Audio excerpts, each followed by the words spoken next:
Coming up in this episode.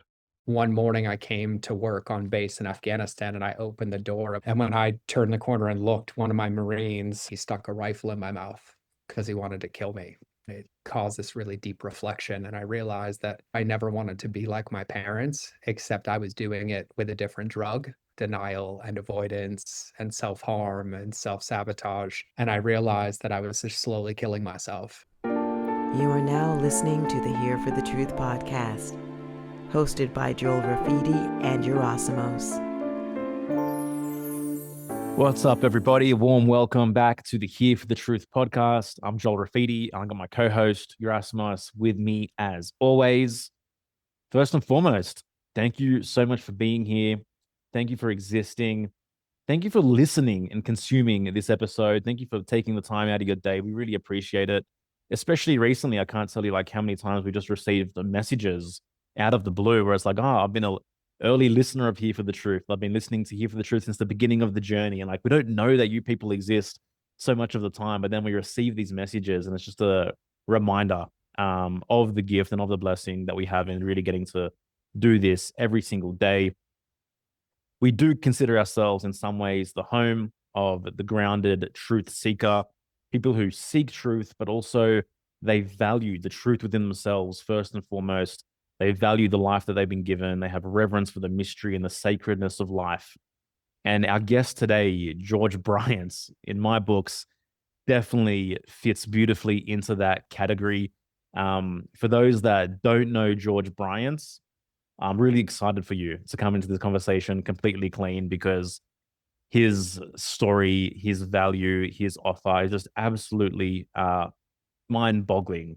And his coherence in the way that he communicates who he is, what he's about, and what he's here to give. You're going to hear it in a second and you'll know exactly what I'm speaking about.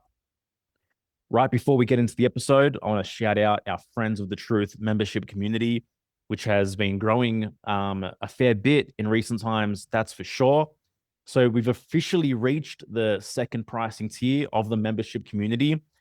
And Erasmus and I decided that we really value the quality and the depth and I guess the intimacy that is born out of that space. And so for those reasons, we're actually capping membership numbers at 200 members.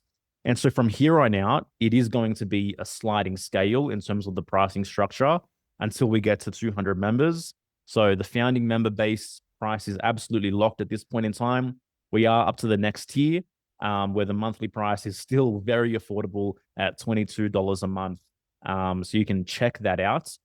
I mentioned to actually one of our members that, early adopters of Friends of the Truth are like early adopters of Bitcoin. It's like buying Bitcoin at 5 cents. A sentiment which was agreed upon from Monica Bravo, one of our previous members, who's also now one of our previous podcast guests, who's now also part of the community, and she's just dropping so much value and so much knowledge in there as well. So if you felt the call, if you've been sitting on the fence, it's hard for me to express the value that is still on the table at this point in time. So we'd love to see you inside. You'd be welcome with open arms. And we're now doing close to 7 calls every single month consistently. We're stoked to now have the amazing previous podcast guest, Natasha Natsarali, on board, who's hosting our self-healing circle, which is our monthly GNM talk every second month. And things just grow and grow and grow. So if you're interested in taking a step further into our community, into our world, hereforthetruth.com/FOTT. And I don't think that that's an action or an investment that you're going to regret. I've said enough. The amazing George Bryant. George Bryant is a New York Times bestselling author, Marine Corps veteran, and digital marketing strategist known for his relationships beat algorithms approach. He's helped thousands of entrepreneurs and major brands build loyal communities and sustainable businesses by focusing on authentic connection over tactics. He's also the host of the Mind of George show, where he explores the intersection of business, mindset, and heart-centered leadership. George, welcome to Here for the Truth, my friend. Gents, I am honored to be here. The name of the show has me excited to be here. Amazing, man. Honestly, dude, the honor is all ours. You've been in my ear a fair bit recently. I've really been soaking in your podcast. And honestly, man, first and foremost, I just want to thank you because so much of your knowledge, what you share, how you share it has really impacted me, even if just by osmosis at times, in the way that we approach everything that we do, and the growth and the evolution since really adopting your message has been profound. So thank you, bro. Thank you. It's so nice to hear because, as podcast hosts, sometimes it feels like you're talking into a dark abyss and you're like, who am I talking to? Like, is somebody listening to this? Yeah. And so I'm like, I can never hear it enough, especially like 700 episodes in now. And I'm like, is Wow. anybody listening? We talk about that all the time, where it's like we just show up, we sit in these chairs, and we have these conversations where we talk, and then all of a sudden we get emails or we meet someone in person, and they're like, "I just found your podcast and I binge listened to all of them," and you're like, "Wait, what?" Yeah. It's pretty cool. Yeah, Yeah. man. And I don't know echo whether to everything all say the like, time. I don't know whether to say like, sorry or you're welcome. Like, Yes. right? Like, it's a large dose of me. Totally, totally. Dude, one way we always like to kick off these conversations is we just want to get real AF right now into your personal journey, your personal hero story. Doesn't matter how long it takes, man. We want to know all the juice, all the major rites of passage, like what made you who you are today? Oh God, I love this question. I already love your show so much. This is like how I live. I'm gonna keep it. I'm gonna keep it to under a TED Talk so you can pick and choose where we unpack and where we Sure. rip band-aids off to go deeper. And so, I joke with people that I'm only successful because I'm stupid. And I mean that with like nothing but love, but I never set out to be an entrepreneur, right? My whole life has been survival. And I've accidentally fell into entrepreneurship. So for everybody listening or watching to take you all the way back, my earliest memories weren't of like, oh, white picket fence, beautiful family. Like I had two parents who I love dearly and I respect them dearly, but struggled with massive, massive demons their whole life. And so I grew up in drug abuse, physical abuse, emotional abuse, sexual abuse. And when I turned 13 is when I basically became homeless. And so social services showed up at my door and they're like, hey, we're your caseworker. We're going to take you away from your parents. And I was like, good luck finding me. And I was out. And so I started working full time at a very young age and was bullied most of my life. I grew up in West Hartford, Connecticut for a couple of years. So I was the only white kid in my class. So I had my front teeth knocked out 3 times, my nose broken twice. And this carried all the way on into my high school career. And so most of my childhood felt like I was just trying to survive. And for whatever reason, and this I now know to be God because I love Jesus with all my heart, but I grew up around that. Even my extended family, my cousins, my aunts and uncles, they all struggle with the same thing. It was drugs, it was addiction galore. Like that was the common theme. And a part of me was like, I don't want to end up like this. And I don't know why at such an early age. I was like, if I stay here, I'm going to die.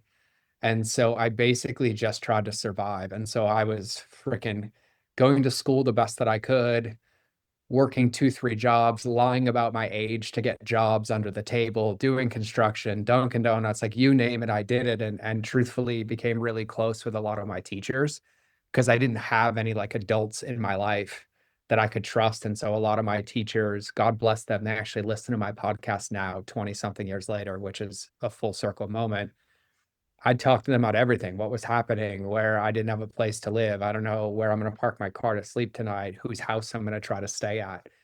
And so that continued most of my high school career. And truthfully, I should have never graduated. And I didn't find this out till years later. And my math teacher, I went back to this high school and I saw her after, I don't know, maybe a decade. And she's like, I never told you, but we fought really hard just to pass you because we knew if you were stuck here, you were never leaving. And so they basically passed me so that I had a chance. And so when I was 17, I realized that if I stayed there, I wasn't going to make it. And so I did what any intelligent kid would do, and I forged my parents' signature to join the Marine Corps because that seemed like the hardest thing I could do. And looking back, I wanted to try to prove to myself that I could do something. Challenge was that they wouldn't let me join because I also was 70 pounds overweight. And after the sexual abuse, when I was like 9 and 13, I started struggling with eating disorders. So I was bulimic for close to 15 years, even through my military career. And so July 29th of 2002 is the day I left for boot camp. And so I went down to Paris Island, became a Marine, and Napoleon complex took over. And I was like, watch.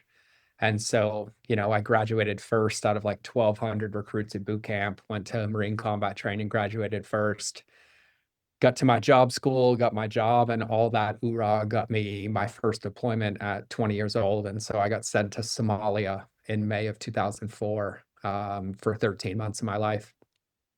And when I was in Somalia, besides struggling with like just understanding the evil and darkness in the world, like things that you should never see, things that humanity you didn't realize was capable of, and being 20 years old and exposed to that, I almost lost both my legs when I was there, not because of combat, but I had what was called exercise-induced compartment syndrome. So I had lost the weight to join the Marine Corps. My recruiter put me through this really beefy, basically diet cut. And then when you go to boot camp, there ain't no way you're keeping weight on you. And I came out like, 150 pounds soaking wet, which was mind blowing. And so I just started lifting and lifting. And so when I was in Somalia, I was probably 210 pounds, so around 198 kilos for all my other people. And I'm only 5'7". So I'm short, right? So I was as wide as I am tall. Yeah. And so we did a lot of missions out there, and gear weighed 70 to 100 pounds, right? So like 35 to 50 kilos. And so basically on a mission, I lost feeling in my legs and I passed out from the pain. And turns out I had exercise-induced compartment syndrome. So I stayed in country for 6 or 7 more months because they misdiagnosed me. And then when they flew me home after 13 months, within 8 hours of landing, I was on an operating table. And they're like, "You're lucky to be alive. You had blood clots everywhere and you flew back from Central Africa to North Carolina, and you're lucky you made it." And so they ended up doing a surgery, and they're like, "Hey, this should let us know if we can fix this or not." They did the surgery, I made a recovery, and they're like, "Hey, it didn't work." I was like, "Okay, so what's that mean? Like, we do another one?" And they're like, "No, no, no. Like, we're gonna have to amputate your legs. You're probably never gonna walk again." And so at 20 years old, 21 years old, away from my family that was still going through divorce and court cases and lawsuits and criminal charges, I basically had to fight pretty hard for the first time in my life. And I was like, I need a second opinion, a third opinion. And they let me go see a civilian doctor. And he's like, "Hey, listen, I can do a surgery on both legs, but you're never going to be a Marine again. Like, you'll be lucky if you walk, never mind run, never mind do this." And I was like, all I heard was, "You can fix it." And so I was like, "Great, let's do it." And so over the next 12 months, I had 5 surgeries and spent 12 months in a wheelchair. So in that process, I gained 100 pounds and became addicted to opiates in the process because I had a PCA pump, patient controlled anesthetic, into my spine for like 4 months. So, every 6 minutes I got to hit a button and I felt okay. And so during that time, my bulimia spiraled out of control, my binge eating, and then I was self-harming pretty bad. It's the only way I knew how to deal with the anger and rage, is I never wanted to hurt anybody else. So I would hurt myself. I'd punch myself. I'd, cracked my own ribs, punch myself in the face. And I just had so much rage inside of me that I didn't know what to do with it. And so that was probably one of the darkest moments in my life until I attempted to overdose. And I basically took an entire bottle of opiates, probably like 80 of them, and just fully expected when I fell asleep, I'd never wake up. Until the next day, then I did. And truthfully, I didn't even realize I was alive. I thought I was stuck in some purgatory place. And then it kind of hit me like a ton of bricks that I was still alive. And I was really grateful to be alive. But nothing really changed, except I didn't really want to do that anymore. And so a couple months later, as I'm starting to recover, the Marine Corps said, "Hey, you've been on basically limited duty for 12 months. We're going to kick you out." And I had like the fear of God instilled in me because I had nowhere to go. And I was like, "Well, what do you mean?" And they're like, "No, no, you're overweight. You can't run." They said you'd never run again. And I was like, "What would it take for me to stay in?" And they're like, "Well, you have 90 days and you'd have to pass a physical fitness test," which was running 3 miles, pull-ups and sit-ups. And I hadn't walked in 9 months. And so I started taking my physical therapy a little bit more serious. And basically, because I was a Marine, my only job was recovery. So 8 hours a day, I was with a physical therapist, and this little 4'11" Asian woman basically destroyed me every day while also motivating me. And so she retaught me how to walk. how to run. And within 90 days, I was able to pass that test by about, I don't know, 20 seconds of the run. And my boss is like, hey, you made it. You're still drastically overweight. I'll give you 6 months. And that's when something shifted in me. And I was like, I'm not done. And so I went on to make like basically a full recovery, even though I still don't have feeling in my legs from the knee down to this day, 20 years later. And so I basically made fitness my new addiction. Mm. I was like, look, I'm rewarded for this. I can do it. They pay me to do it. They give me gyms. And so I kept going, kept working out. And then in 2010, I got deployed to Afghanistan. And that was the one that kind of did me in. I ended up with 7 traumatic brain injuries in 2.5 years, and then lost like 29 Marines, not in Afghanistan, but when we came back to suicide.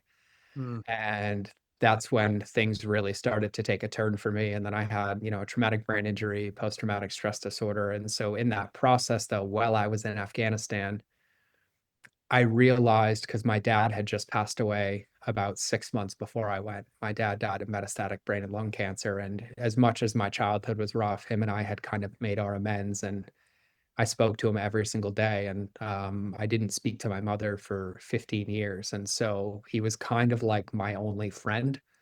And that kind of hit me like a ton of bricks. And I was in Afghanistan, and crazy story. I don't think I've ever talked about this on a podcast. Um, I had a lot of Marines in my care in Afghanistan, 56 of them to be exact. And one morning I came to work on base in Afghanistan, and I opened the door, and when I turned the corner, a rifle went into my mouth.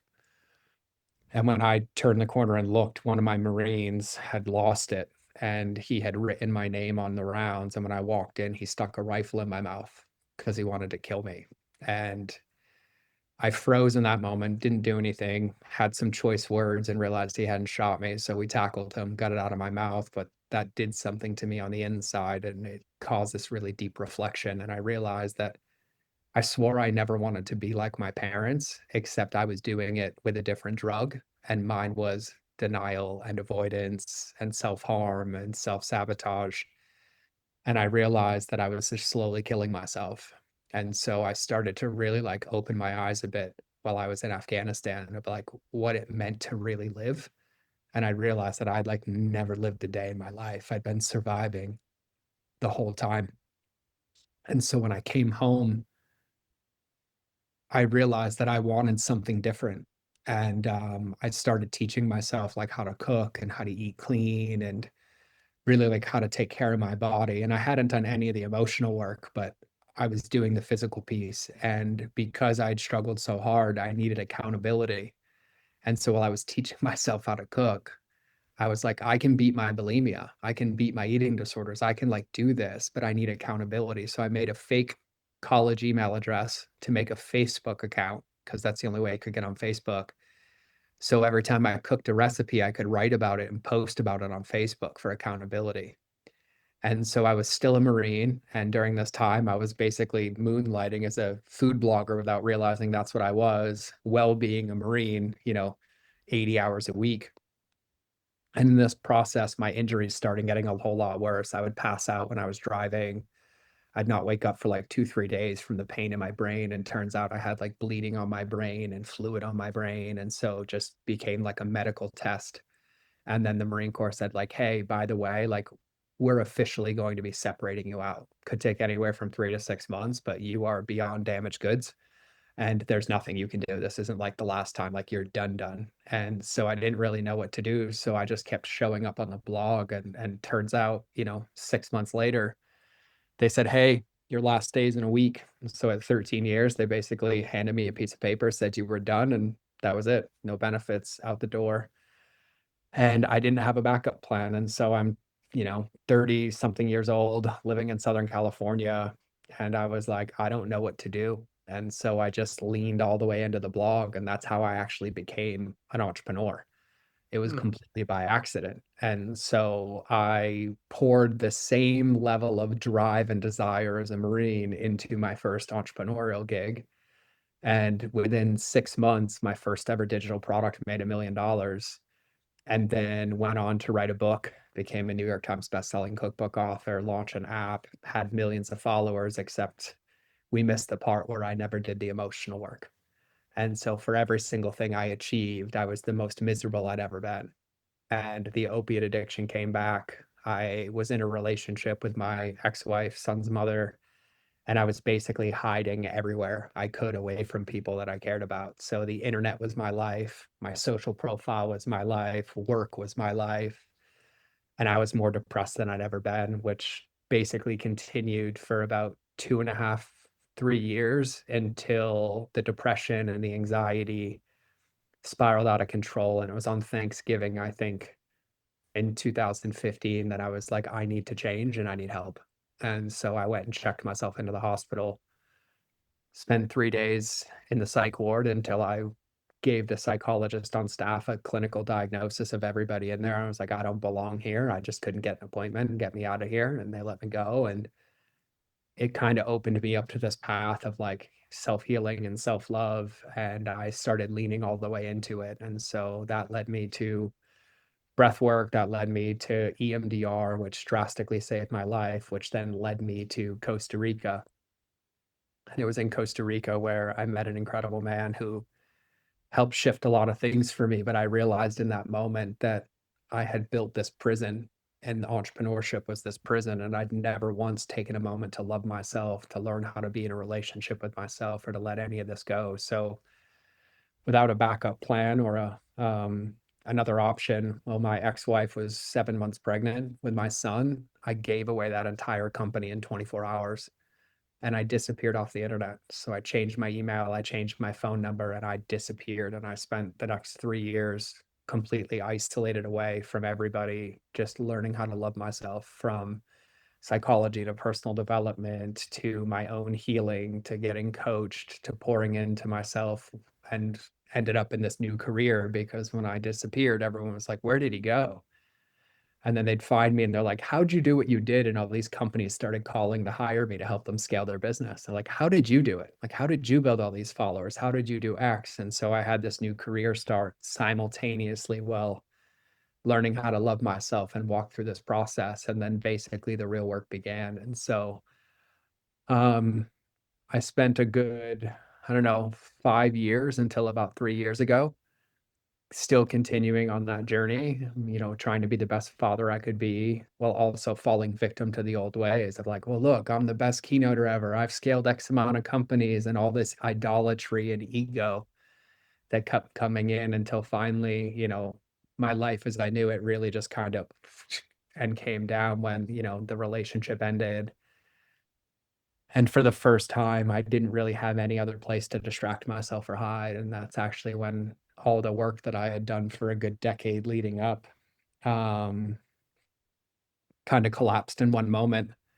And I realized that there wasn't fighting anymore. There was just surrender, and I needed something bigger. And that's when I accepted God in my life, and basically ended up here in the shortest version I could give you. What a story, man. Like, thank you so much for sharing all that. Yeah, thanks for asking. Yeah. Wow. I'm trying to figure out what question I want to ask, because there's so much. Actually, I want to get into this real quickly, because you don't hear a lot of men talking about eating disorders, and like a man being like, oh, I had bulimia. Like, the image we have is not of like a Marine like gorging himself and then going and like causing himself to like throw up. Like, you think of it more just in one gender versus the other. So can you like talk about what that was, and is it something that's more hidden in the shadows? Are there more men that are struggling with this that we don't know about? So here's the craziest part. Number one, we live in a society that celebrates men's eating disorders. I believe it's called orthorexia, right? What they look like, obsessed with the gym, obsessed with macros at any cost, hustle harder, grind harder, push when you're tired, restrict your eating, XYZ. What was shocking to me is when all this happened, after well in the process of building that food blog and still in it, is when I had my first big healing stint of realizing that hiding it was what was keeping me stuck in the monster. And so, as crazy as this was, is the book became a New York Times bestseller, and I was on a book tour. and I was about to give a keynote on 3 ways to use food to create breakthrough results in your life. I remember it like it was yesterday. And my ex-wife had said to me at the time, "Are you really going to go up there and lie to them again?" Wow. And it was just one of those statements that stops you in your tracks. And I knew exactly what it was. And so I'm about to give this keynote to 500 people in front of my peers, my co-author, my business partners, and basically tell them that I've been a fraud, that I've been on a New York Times bestselling book tour teaching people health while I was purging before I got on stage. And I'll never forget that day. And I did it. And after that, on the flight home, I just needed to write. And I wrote a post called Dear Bulimia, You Fought Hard, But I Won. And it was just me just sharing like everything, just like this existential purge. And I didn't really know if anybody would read it. Like I had plenty of people that came to my website, but I just posted it and I gave out my personal email. Within a week, I got over 5,000 emails. And it took me almost 90 days to respond to them all. And the shocking thing is that it was about 70% men and 30% women. Wow. And through that, I ended up going on a lot of podcasts and talking about this and got connected to some specialties and psychologists and psychiatrists and behavioral people around eating disorders. And it turns out it's not that it's more the other gender, it's that it's reported on that side because we're told to like suck it up or that's not true or that's not societally acceptable. And the thing that broke my heart the most is I'll never forget this. The youngest person who emailed me was like 13. The oldest man who emailed me was in his 70s and still struggling. And I even have a friend who I love dearly who has stood on the Mr. Olympia stage and at 40 years old to this day still struggles with bulimia. And so it's so common, but it's so not talked about. And, you know, all of it for me boiled down to the deepest core of like the reason I became bulimic is because when I was abused, I felt so out of control, both from my family and these things that have happened, that it was the only way that I could feel in control, but it was how I self-punished because I didn't feel worthy. So like, I'm not worth being in shape. I'm not worth loving myself. So I'd get so emotional and so upset, I would just go to food for that dopamine and that serotonin. And then I would be so upset, I would beat myself up, just like I was abused or I was yelled at or I was demeaned.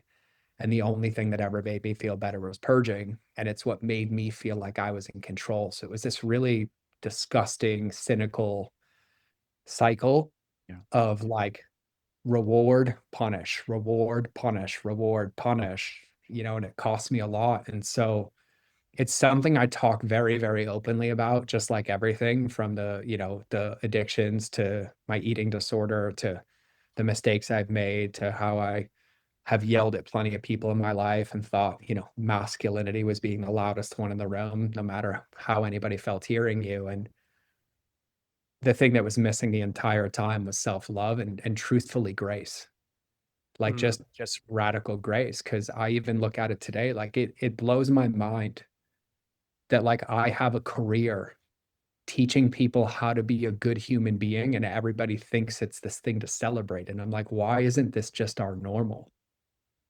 Like, like why do I even have a tagline that people come to me because I say relationships beat algorithms or that like you should treat people like you should treat your neighbor, right? Like that you should forgive them and give them grace. Like I can't believe I have a career in it. It actually breaks my heart because we live in a world that's so transactional and so disconnected. Like the amount of times we ask somebody like, hey, good morning, how's your morning? And we're not really interested in what they have to say. And then all the times that we respond with like bold-faced lies, like, oh, it's great. And I'm like, how about I'm choosing for it to be great, but my dog got run over by a car this morning. I'm dealing with a divorce and I'm struggling a little bit, but I'm still choosing to show up. Like we've lost that art of like being witnessed in whatever's real for us and allowing that to be okay because everything is about that like checkbox life or do I have it all together? And I'm like, none of it's real. And so I know you didn't ask that, but I think about it all the time. Oh yeah. I mean, I don't want to call it experiment, but I'm trying to be truthful. Like if I'm on the grocery store on the checkout line and they just have like the habitual, "How you doing today?" and I like actually answer them and truthfully what's happening, and they look at me like I like I have two heads, Yeah. Like, well, I'm doing okay today. I had a rough day. I got into an argument with someone. I'm feeling a little down on myself, and they're just like, wait, what? They were expecting me to say good or fine and then continue checking out my food. So yeah, I appreciate you saying that. Yeah. Yeah, I man. always joke, like, if you're going to ask me how my day is, like, be prepared for the answer because, like, I'm going to tell you. Well, I mean, it's just a testament to the increasing value of authenticity and real connection in a world that's becoming rapidly more robotic. And so authenticity is becoming more scarce. And so we actually value it so much more when we actually receive that from another person. And you're Yeah. right. There's this strange, sad paradox in the fact that you can build a business based on valuing another person. Yeah. Yeah. Yeah. It blows my mind. And I look at it, right? Like we live in we all know the world. We read the same things, whether you go the young route, Yep. the Advaita route, the plant medicine route, the breath work route, right? This whole like self-actualization route. For me, all those roads led me to Jesus, right? But in the one core of all of them, the number one thing that is pure freedom is authenticity. That Mhm. is like the ultimate form of self-love, is I Yep. love myself enough to express myself integrally. Mhm. Like that's the finish line. Yeah. That's where power comes from. That's where peace comes from. But, we also live in a world that the moment you're there, you can't be manipulated by your emotions. You can't Yeah. be misguided by false beliefs or trying to grab all this identity that everybody tells you can have. But it really is freedom. Like that talk that I gave That was was the like your hardest. here for the truth moment. That was the choice. That That was was the that choice was it. moment where it's like, doesn't matter how much pain is there, I'm wiping the slate clean. I'm bringing myself to equilibrium, at least within me. 100%. I can't even tell you. I think about that moment to this day. That moment was 11 years ago. I've probably given 700 keynotes since then, and I start them all the same way now. Because what happened in that talk is I had my slides on the screen. I walked up on stage, and I'll just paint the picture, a little theater in the mind for everybody listening. I am at the height of my career on a stop that my publisher paid for me to be on, and I'm about to go on stage and tell him and everybody else I'm a fraud. I was drenched in sweat. My heart rate was 170. I was literally physically shaking. I couldn't speak. Like I couldn't catch my breath because I knew what I was about to face. And I doom scrolled every scenario. Yeah. Everyone's going to leave me. I'm going to have no friends. I'm going to end up bankrupt and all of it like on repeat. And I walked out on that stage and I couldn't give the talk. It was like God took the words out of my mouth. He's like, this is your moment, right? Like, this is it. Like, I love you. You're perfect, but like, you get to show up as yourself. And I walked on that stage and I got stuck. I didn't know what to do. I have no problem speaking in front of people. I just couldn't say a word. And then my brain just did something and it was like, just be honest with them for 1 minute. And like, it's all I needed to give myself a container, like a Parkinson's law. And so all I did is I like looked down on my watch. This was pre-iPhone, by the way, for all you young people that grew up on iPhones, right? My watch, because I think I still had a flip phone in 2014 or 13. And I just spoke and I was like, I've been lying to all of you. And the moment I said it, I was so present in the moment that everything else went away. And it was, to your point, it was like somebody just pulled a drain plug for like 35 years of backed up sewage. Yeah. And whether they liked it or not, I just verbally vomited on all of them. But I will never forget the feeling in my body. I was so present, but also so unattached to what happened. I wasn't ruminating my brain. I wasn't in any moment but there. That from that point on, every single talk I've ever given, I walk on stage and I start a timer on my phone and I call it my 60 seconds of truth. And before I open my mouth, I tell them how I feel. Yeah. I'm nervous. I'm exhausted because I miss my son. There's 3 of you in the audience and we haven't spoken in 5 years, and I'm intimidated by you and I'm nervous to give this talk. Enemies in the room, people that I've had bad run-ins with. I've like asked for forgiveness in the middle of this. And then the moment the timer goes off, even mid-sentence, I just end, I shut up, and I'm like, great. So let's talk about customer journey. I love it, And man. it's so powerful. And people come up to me all the time after, like, dude, I can't believe you did that. I was like, that wasn't for you. It's That for was me. for me. Yeah. because it allows me to be present and to be in that moment by just actually loving and honoring myself enough to be honest with myself. And you guys both know this from the work. The work we do is only cemented when we're witnessed in it, right? Mhm. Why do we do men's work? Why do we do women's work? Why do we go see a psychologist? Like, you can't do it in the mirror, because being witnessed in it is what makes it real.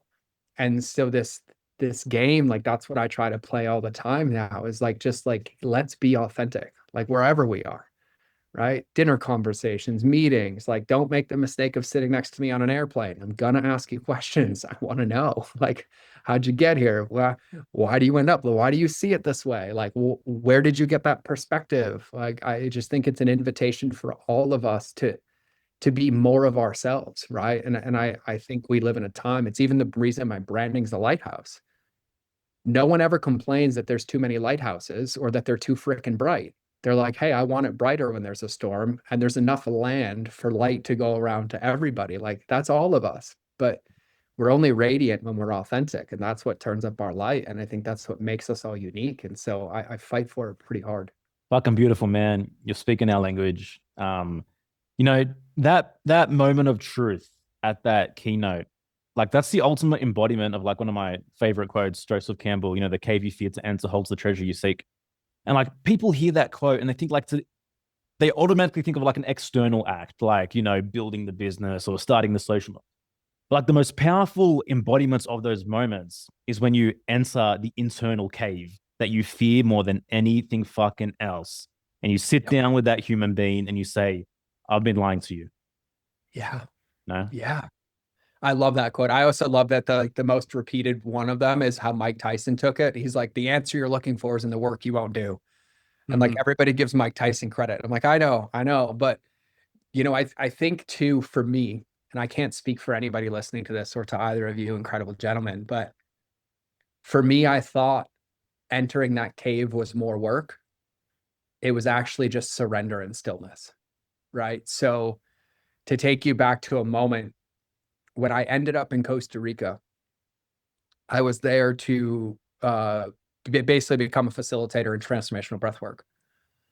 And I was at like one of the lows in my life. Like, I was at the bottom of the barrel low. And I paid a lot of money to be here, right? We're talking, I don't know, like 6-7 grand. And I walk up and I meet the facilitator, and he's like, you know, why are you here? And I was like, to fix my life.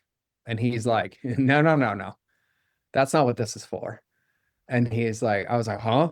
I was like, I paid a lot of money to be here. And then he asked me another question. And he's like, well, what's the purpose for your life?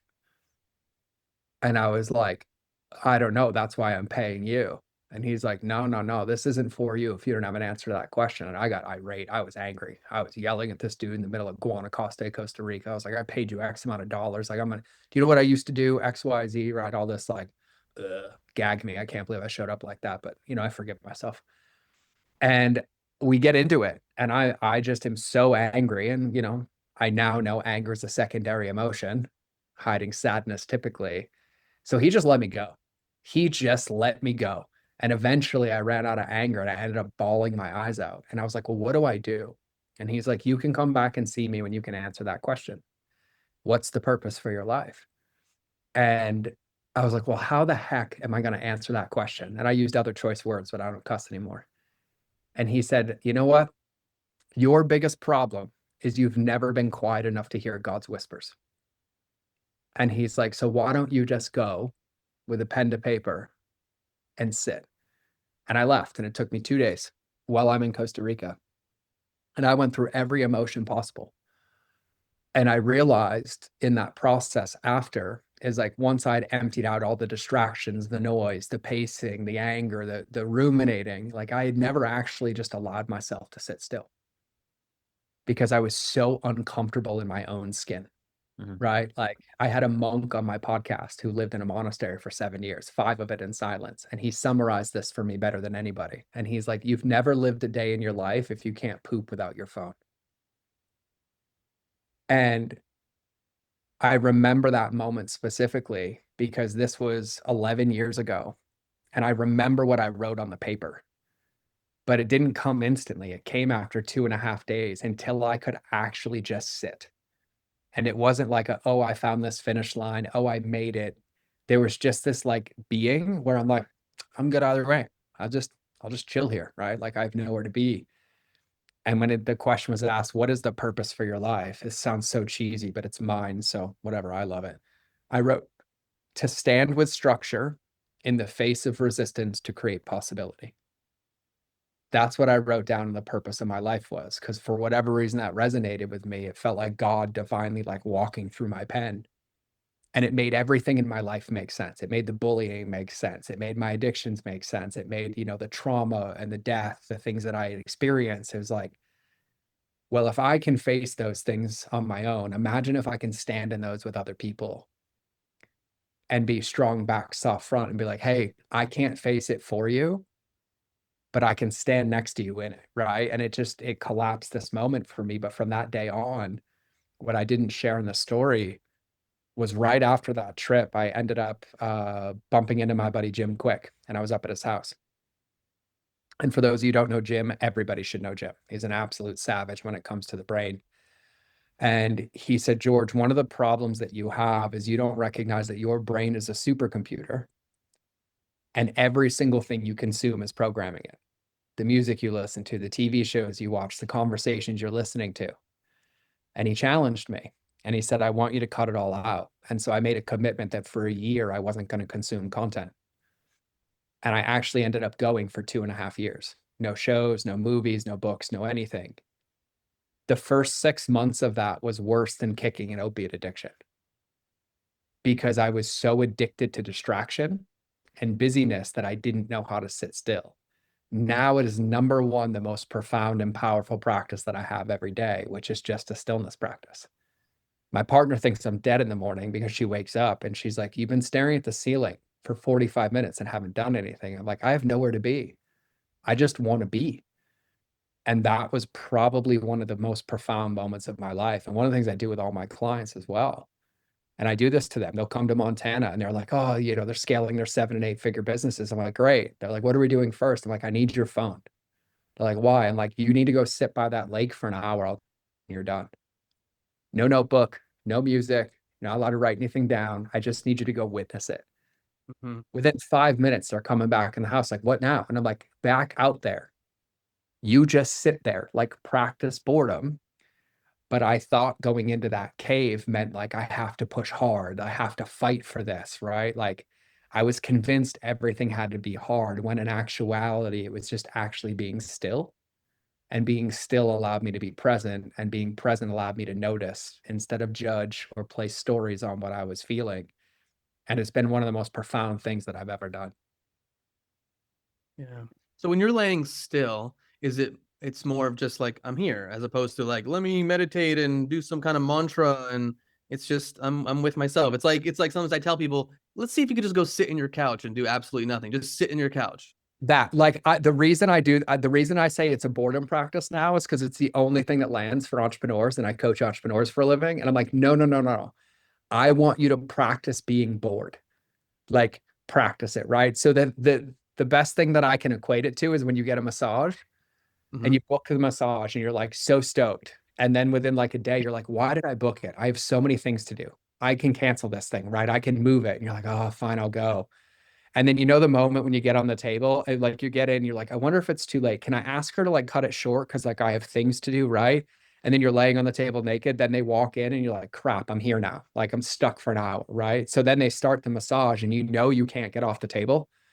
But that first 10 to 15 minutes, your mind is racing like crazy. You're like, okay, I'm going to do this. I got to remember this. I got to think about this, right? And then you get to this point where you're like, okay, all right, those 3 things are the most important. And you start like running a memory script in your brain of like, when I get off the table, write this down, write this down, write this down, right? And then eventually all the thoughts fade and you're just in pure bliss. And when you stand up at the end of that massage, you can't remember anything that you were thinking about. You were just being. That being feeling is the muscle that you're flexing when you do this practice. It's really, and depending on which route you go of learning this, but it's really being the observer. And it's allowing everything to be this individual moment, right? Like Thich Nhat Hanh was one of my favorite people to study, when I was secular pre-Christian, and I would do like his walking meditations. And it was always like, notice the dirt under my foot. But then the moment I step again, I have to let that go and notice the next one. But it's actually being present. And so I joke with people. I'm like, no. Like if you see a bird, like I want your ADD to fly. Like celebrate your ADD. If it's bird, if it's breath, if it's water, if it's car, if it's truck, like just allow yourself to try to watch it. But what you're really doing is you're flexing the muscle of calming and regulating your nervous system. You're allowing yourself to exist or be within whatever is happening around you without it dictating how you react or how you respond. You're just noticing everything. But we never get quiet enough, right? And like you guys have been around long enough. Like remember, like right before COVID, everybody's morning routines was like the biggest obsession in the world, right? It was like I don't want to knock anybody because I'm friends with some of these people, but like 5 a.m. club and 4 a.m. this, and here's your ritual and blah, blah, blah. And I was like, everybody has a morning routine, right? And now you got people like 3:45 a.m. with this one particular water bottle. Like people still celebrate it for some reason, and everyone's trying to mimic and replicate everybody else's morning routine. And I made an interesting point to somebody, and I was like, have you ever looked deeper than the tasks that they're doing? And they're like, no. And I was like, there's a direct correlation between the amount of success that somebody has and the amount of time they spend alone. It's not the tasks that they're doing. It's their ability to regulate their relationship with themselves, right? Because the best ideas are yours. Nobody has your view. Nobody has your perspective, right? Just like we know the best coaching isn't giving somebody what they don't have. It's giving back to them what they said to you in a way that they can hear it, because they already knew the answer. They already knew the perspective. They just needed to hear it from a different source. And if we're all unique and we're one of 8.5 billion people, and we're building our vision, or we're building our life, or we're building our relationship, no one else will ever have the answer for what that should look like for you. But if you don't have the time or the discipline to invest in that relationship with yourself, you'll never be able to find that answer. 100%, man. That's how I see it, at least. Yeah, dude. Yeah. One of the most powerful movers, in my personal entrepreneurship journey is my mornings walking in nature by myself. Whether it's dark, whether it's cold, whether it's whatever it might be, just being with me, contemplating, having reverence for the mystery, having reverence for all that is, and like answers come, and then I want to act on those answers. But then acting on those answers is pivotal as well, obviously. Yeah. It's true, right? Like if we go, I feel like, and I don't know how old you guys are, like I'm 41, right? So I think we're pretty close in age. 35, 45. 30, I'm 45. yeah, 30. So we're I'm close, 45. right? I feel like it's a blessing that we grew up without iPhones, right? Like I remember what my childhood was like, and it was like play with rocks, right? Go build something out of sticks, go climb a tree, right? Like most of my childhood, no matter how rough it was me actually connected to nature, but not constantly having my attention commoditized, right? And now we live in a world, and I have to joke with people all the time, right? Everybody who complains like, oh, Instagram's, limiting my reach. And I just remind them, I'm like, if you're not paying for a product, you are the product. Just be aware of that, right? So no matter like where we go, there's always someone or something trying to commoditize on our attention to monetize it, which means if we're not intentional about realizing we're sovereign beings and we're not somebody else's product, the default is that space is going to be utilized to make us somebody else's product, whether it's the news, whether it's music, whether it's radio, whether it's products, it's billboards, it's social media, whatever. But I would submit is those are all the ways that things are done to create disconnection with ourselves. And we don't have this like desire or cultural norm to pursue a deep relationship with ourselves. Like we're convinced that you're incomplete until you find a partner. We're convinced that you're broken until you look a certain way. We're told every single day that you lose because you don't have X, Y, and Z, except they're all false premises. Because in this moment right now, no matter where you are, no matter what your life looks like and just to clean up the story, I'm still getting divorced. It's been a 4-year process. Like, I'm not like, oh, sitting on a mountaintop singing Kumbaya and praying to God every day. Like, I'm in the thick of it. I'm navigating co-parenting and custody and like time with my son and divorce and investments and debt and all of those things. There's no finish line to this, but there's this constant invitation that no matter what's happening around you, you always have a choice. You always have a choice on what you choose to focus on, right? Like, even my Bible tells me in Proverbs, like, I always have the choice whether I speak life or whether I speak death, right? The choice is mine. Whichever one I choose, I make that bed and then I have to recover from that bed. Just like in every moment, I can choose to, pick up my phone and doom scroll, or I can choose for 5 minutes to sit there and maybe reflect and ask myself a question. I can choose to get in the car and turn the radio station up, or I can choose to drive in silence and see what radio plays if I don't turn it on, right? Like, I call that God's radio. My son and I drive in silence everywhere. I live in Montana, so it's easy, right? We're staring at elk and mountain goats and mountains and lakes and rivers, but we always have this opportunity. And I think it's important that all of us understand we live in a world that commoditizes our attention. And if we're not proactive and intentional about creating that same thing just for ourselves, or protecting that in our environment, then we're going to end up building somebody else's life. We're going to end up in somebody else's relationship. We're going to end up building somebody else's business. Yeah. And I think I'm blessed enough to have done that enough that I realized that I've done that a few times, and I was more miserable than when I had nothing, because none of it was mine. It didn't feel like mine. Didn't feel like my life. It didn't feel like my goals, my vision, my values. And what I had to realize is because I never took the time to invest in myself to figure out what those were. And I can't do that if I don't do what you talked about, Joel, which is like, what's my time? Like, what's me time? Like, when am I just allowing myself to date myself? Right? Like, I laugh all the time when I travel. My favorite thing to do is like take myself out to dinner and take myself to a movie.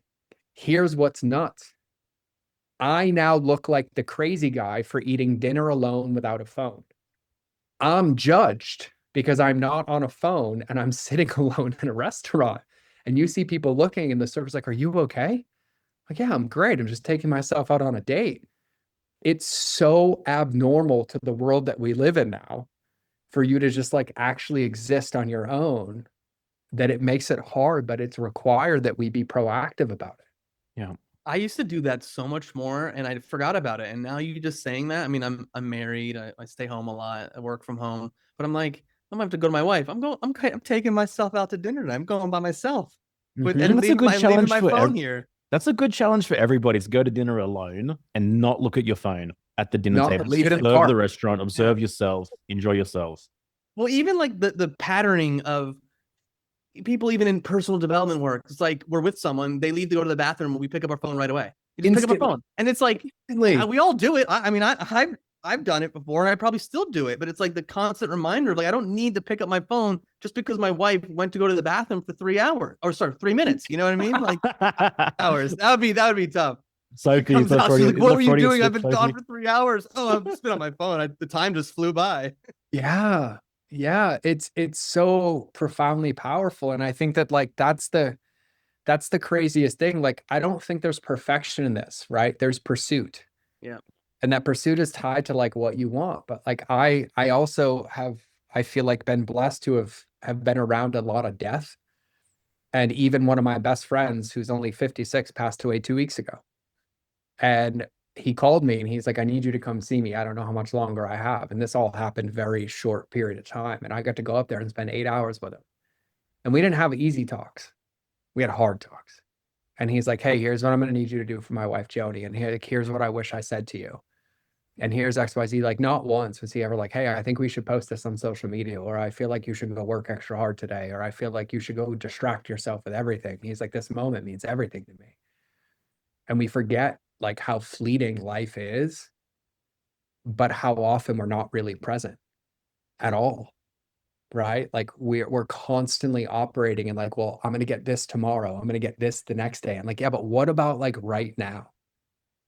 Right? Like, it's just this constant dopamine distraction left, right, and center. And we miss these moments. And I don't know about you, but as a father, that was probably one of the most profound things for me, is like, I've had those moments. Like, he's 9.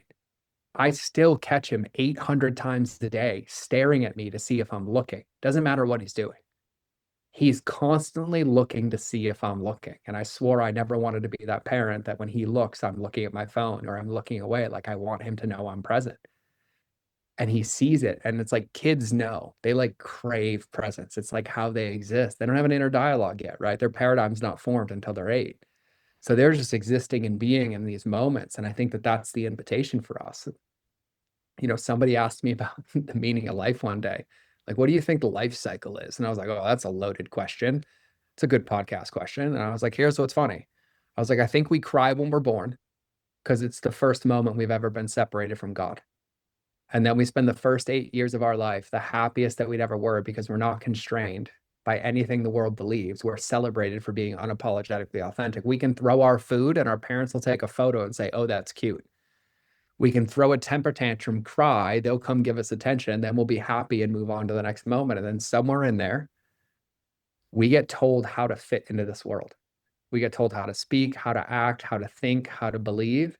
And then we go through the mid part of our life until we hit a midlife crisis or a catalytic moment. And then from the moment that happens, we spend the rest of our life trying to remember and embody what it was like to be a child until we pass away in peace, realizing we're going back home to God. I was like, so why don't we just skip that middle step and all of us try to be more childlike now? Try to be more present, try to be more in the moment, right? Like, I've watched my son go from best friend to mortal enemy with one kid on the playground 16 times in an hour. Yeah. Right?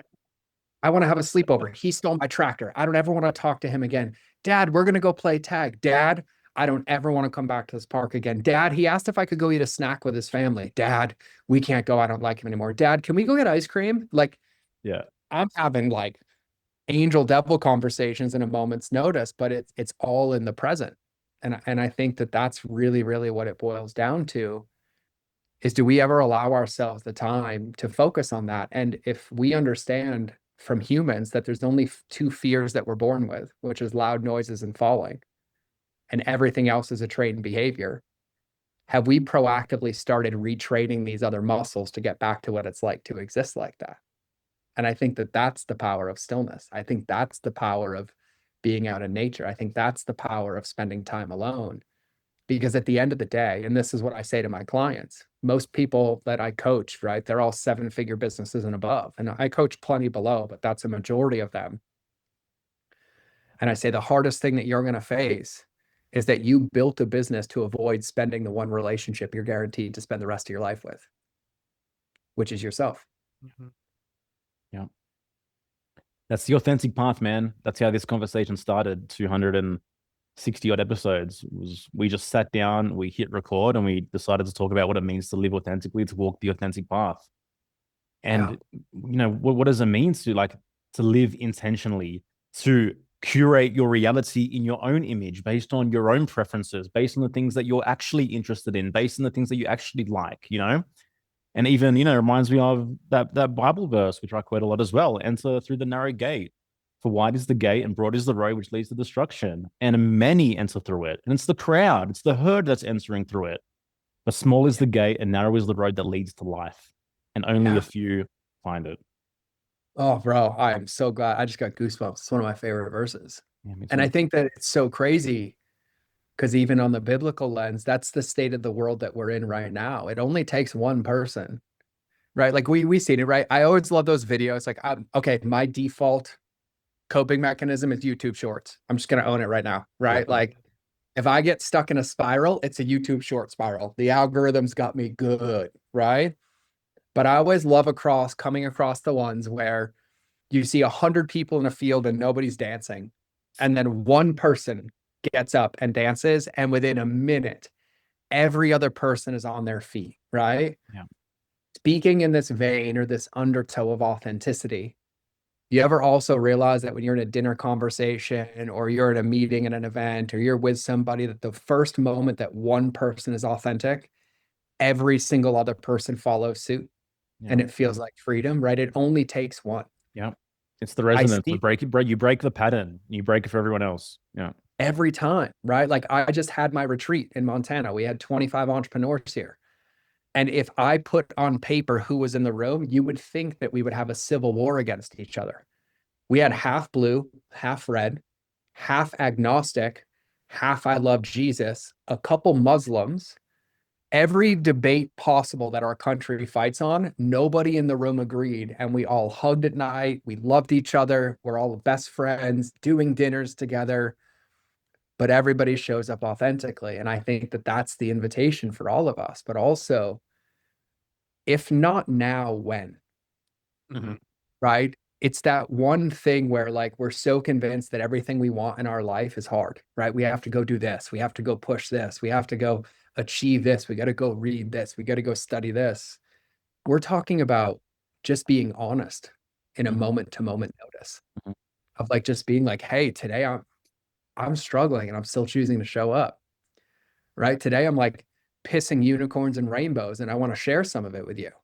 Right? Today, like I'm excited because I've been on 7 hours of calls today, but yet I'm still doubting and fearful of the divorce and what's ahead of me.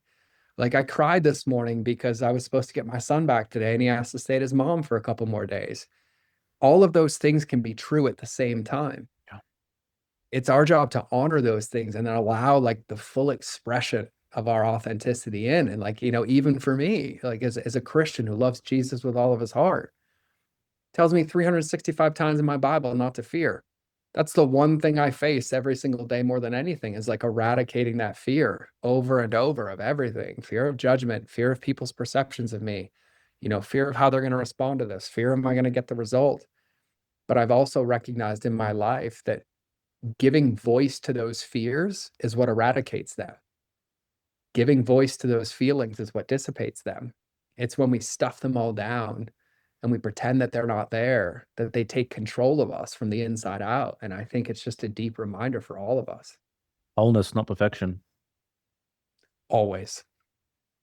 Yeah. Always. It's also beautiful to see that you had this retreat with all these people still coming together. And I think we're moving to that place. Obviously, when we look at the media, we look outside, we go, oh, we're so polarized. And yes, we are. And I'm seeing this movement. I'm seeing this shift of like when people do come together, it's not, oh, I have to sacrifice myself in order to be part of the group. It's like I am an individual and you're an individual, and we can come together in a group and honor each other's individuality, and hopefully, obviously, with some of the more controversial stuff or polarizing stuff, at least be able to be with someone and hear someone and have respect for them, and then ultimately focus on the things that really matter, that are universal, that we all share, as opposed to a lot of the stuff that are programs into us that are causing us to fight and argue with one another and pick a side.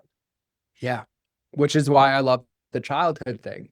Curiosity, right? Like that's the difference maker, right? When you're authentic, it allows you to be curious. And when you're curious, there's space for everybody. Mhm. None of us know, right? All of us are in our own version of thinking we know. And then the longer you're alive, the less you realize you know. It's just so much easier to be curious all the time. And also, I think the beautiful part of humanity is disagreement. I think that's what makes us humans, is the ability to disagree, is the ability to have these perspectives. Like no one else has our lens. No one else sees what we see. Like that's one of the beautiful things that creates contrast, which like, here's the funniest part in a romantic relationship, the word's tension. It's the number one tool you can use in your relationship. You don't create tension when you can see everything eye to eye, but trust me, men, you love when there's tension with your wife and then she comes and attacks you. Because when you turn that tension, that polarity is what creates connection, right? There has to be a little bit of friction. And I think it's curiosity for all of us. And I agree with you on like, what the media says and all that. Like I live in Montana, right? We have values from like 100 years ago, 10-year ago technology. That's what it's like living in Montana, right? It's heaven. Don't move here. We're full. Go to Idaho or Wyoming or somewhere else. We love you. Just love you on the other side of the border, right?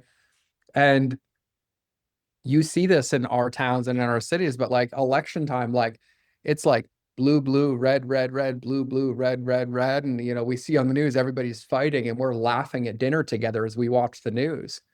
I don't care, right? Like that's the beautiful thing about like choice. It's respect and curiosity. And so I think that that's the conversation. That's why I fight so hard for it in entrepreneurship all the time, right? Because like there's these little microcosms of this everywhere, right? Like It happens in entrepreneurship. Like, oh, you can't sit at our table. You don't make enough money yet. Or how dare you sit with us? You sell a physical product. You don't do coaching. Like, get out of here. Like, Mean Girls was 20 years ago. Like, we graduated high school a long time ago. Can we just accept everybody for where they are? And like, that's why I fight so hard for it, because we all want the world to be a better place, but no one else is going to come do it. Like, if you see it, it's your responsibility. And I think that that's, even to Joel's point, like, that's the narrow road, right? Like, it's doing the right thing in that moment, regardless of like how people think about it or see about it. Just like I'm sure the person who stands up and dances is like, am I really going to be the first one? This doesn't feel right. But then they do it and everybody else gets involved and does it. Or the other ones I love is when there's one dude dancing and no one else is, and he still loves it and keeps dancing. Like, I love that even more. And I'm like, go, bro, like, be you, right? I think that it's just a deep conversation. And I also think, not that you asked this, but I'm just like going right now. The reason that happens, to your point about like the media and the things that we consume, is that those things are designed to convince us that we don't know who we are, or to make us question who we are. And so then when you get those moments, you doubt if you should say something. You doubt if you should engage with that person at the coffee shop, or like, I think about all those moments, and I'm sure everybody has one of these, where like you've been in a public setting, like a waiter, a waitress, a barista, a flight attendant. And after you left, you had a moment where you're like, man, I wish I asked them a question. Man, I wish I said, have a good morning. Man, I wonder if I had said this, how they would have responded. I think that that's what we've all faced enough to realize, like, we have these moments where we get to show up authentically. And like, this is why I love, my Bible. Like, Jesus didn't care. He didn't care who you were. He was going to meet you with love no matter how you showed up. And it wasn't anybody, it was everybody, right? He never made it to a destination because he got stopped 8 million times on the way. And I think that that's the invitation. It's like to meet each other where we are, to like show up as love where we are, to show up with respect where we are. I don't have the ability to judge anybody. My Bible tells me that there's only one person who can judge. So as far as I'm concerned, if you're in my space, you're my friend. That's it, the end. But that also requires me to put effort in and attention in and be like, hey, how's your morning today? Like, hey, I saw that, you looked a little down. Can I do anything? Can I pray for you? Can I ask you a question? Like, how can I support you? I think that that's the invitation, is that we also have to fight against the disconnection. But it requires that somebody, one of us, all of us, are proactively pursuing that to create those moments or to create those connections. Thank you, man. Okay.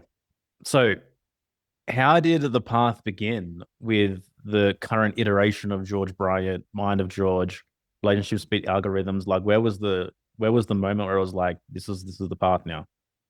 Yeah. So this is what's really, really interesting. So I gave away that company, and I remember I had that clarity after I met that guy in Costa Rica, and I had finished doing that breathwork cert. And I had such a profound experience that I realized that everything I had built wasn't mine. And I joke, I was a really good addict because I was convinced the best place to hide was plain sight. So if I was a health food blogger with a six-pack, you would never know that I hated myself, self-harmed, was an opiate addict, and was bulimic at the same time. And so I had curated this perfect little glass house that nobody would ask. And even early on, I used to be celebrated for being authentic. I was never authentic. I gave you my version of authenticity, which was outside the moat. Because if I met you and I'm like, Joel, man, like, I get it, man. I've struggled with this. I was sexually abused. I was X. It would be so authentic bombing that you would never ask another question about how I really felt in that moment. And so when I made the decision to give that company away, everybody told me I was crazy. My ex was like, you can't do this. We don't have a backup plan. My coaches are like, you're an idiot. You could sell it for 7 figures. And everyone I called said no. And I was like, that's how I know it's the right decision. Because at 32 years old, it was the first time I can ever say in my life that I remember making a decision purely for myself that felt right in my head, my heart, my soul, my gut, everything. It was, the term is thrown around a lot. I use it too. It was alignment, but I don't like how it's used in today's culture. But like alignment, right? Like everything was like, this is it. And where I go. Congruence. Oh, here, thank you. That's a way better word. I use congruence too much, so I try not to use it, but coherence, I'm stealing and I will give you credit. Coherence is what it was, right? Like everything I'll resonated. be listening. Like I'll be listening for the credit. Okay. Yeah, I got you. This will be, I give credit. I love giving credit. It only I know helps. you do. I know you do.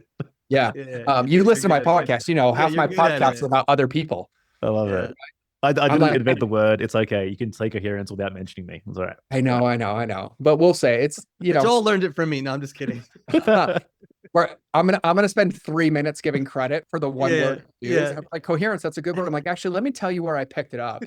So my brother Nikhil introduced me to Joel, and he knows, and we were on this podcast, and he learned it from him, and he picked it up in this book from Joseph Camp. We're like, okay, I digress.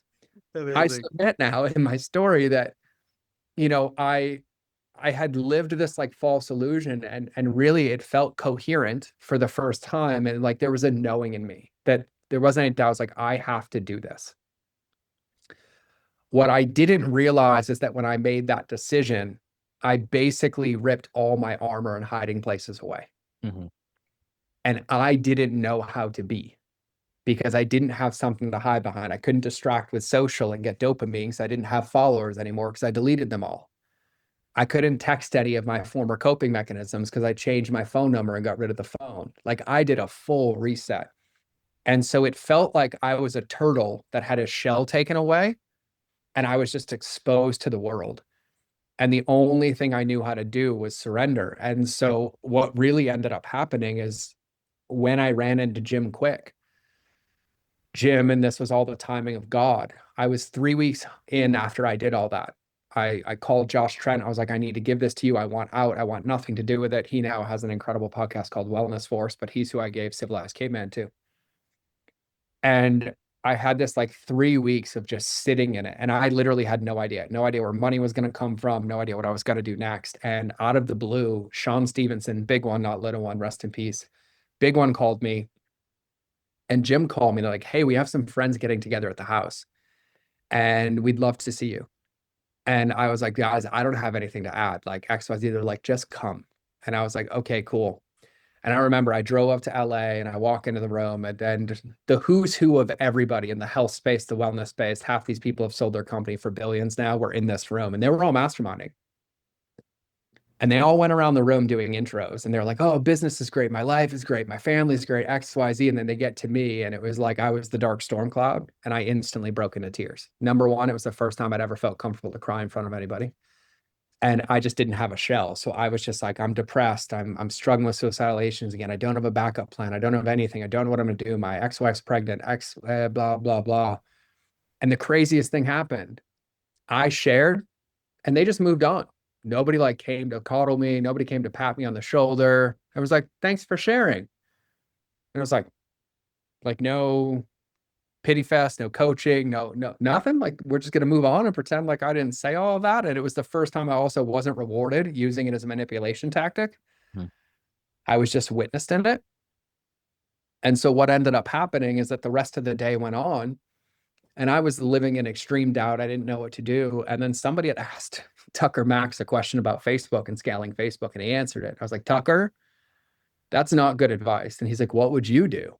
And I was like, well, I'll just tell you what I did do. And I ended up walking in front of this room and teaching everybody how I had added, 500,000 fans to my Facebook page after the algorithm changed without tactics or strategies. It was all relationship based. And they were like, it blew their mind. And I, no idea whatsoever. I just added value to the world. And by the end of the day, there were 22 people in the room and 20 of them tried to hire me. Except I didn't know that you could consult or coach. I didn't know that was a thing. Like, remember, I wasn't like an entrepreneur. I just figured it out. And so a few of them like, we'll help you. Like, just come help us in our business. And so on this sabbatical away from the internet, I ended up getting the best seat in the house as I got to go behind the curtains and I got to speak into teams and people and help them shine brighter. And in this process of practicing and helping them, they were like, I feel like my business is mine again. I feel like this is why I started this. Like I feel connected to my people again. And they were all being massively rewarded. Like some of them doubled their business in 2 weeks with what I helped them with. And so it kind of started to edify this and build my confidence while also deflating my ego and putting it where it belonged. which was not for my own personal gain, not the results that I can help create, but am I really spreading the kingdom? Am I really helping people achieve things and like making it about them? And so I ended up doing that silently for 2.5 years, no website, no anything, and rebuilt everything. And, come to like March of 2020, I was good. Multiple houses, multiple cars, multiple six figures a month. And I fell into the trap again. And, my Bible tells me not to build my treasures on earth where moths and vermin will get it, but to build them in heaven where, they'll last forever. And COVID happened. And I, at that time, owned like 7 companies and I was consulting like 15 of them. And within a matter of 60 days, I basically lost $500,000 a month and 4 companies went under. One of them, we were doing like $55,000 a day in supplements. Wow. And we basically went under. And so now here I am sitting in one of those houses I thought mattered that would make me happy in the mountains of Mammoth. And once again, I was right back to where I was when I got out of the Marine Corps. And something was different inside of me though. I had spent the last 3 years like serving people, but I didn't do any good with the things that I maintained. I didn't steward the things that God gave me to help spread the kingdom or to do good. I had just basically hoarded and collected. And so my business as I knew it basically got flipped upside down. I was running a mastermind of all Amazon sellers and all of them went out of business because of COVID. So basically every ounce of revenue dried up instantly. And to your point earlier, Joel, of walking in nature, because of all the things that I'd gone through, I was like, I'm not going to solve this overnight. And I was like, you know what I'm going to do? I made a rule. I was like, I'm going to hike in nature every day until God tells me what's next. And I hiked every single day up this mountain and I'd get to this rock on the top of the mountain. I'd sit there and I'd sit there for an hour, 2 hours, 3 hours and be like, I got to go home. I got to go home. And one day it was like day 21. I get on top of the mountain and I sit down. And the first thought that hits my head, which now I know is the voice of God, was like, why do you have a podcast microphone that you've had in your closet for 8 years? And instantly my brain was like, because I never launched the podcast.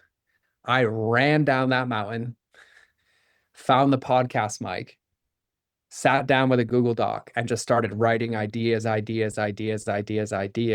my brain logically was like, hey, you've lost everything. You guys got like 3 weeks until you run out of money. You haven't been on the internet for 3.5 years. Nobody knows who you are. Nobody knows you exist anymore. You don't have any digital footprint whatsoever. Your grandiose ideas to launch a podcast from scratch. And I was like, yep, feels about right. Felt pretty coherent.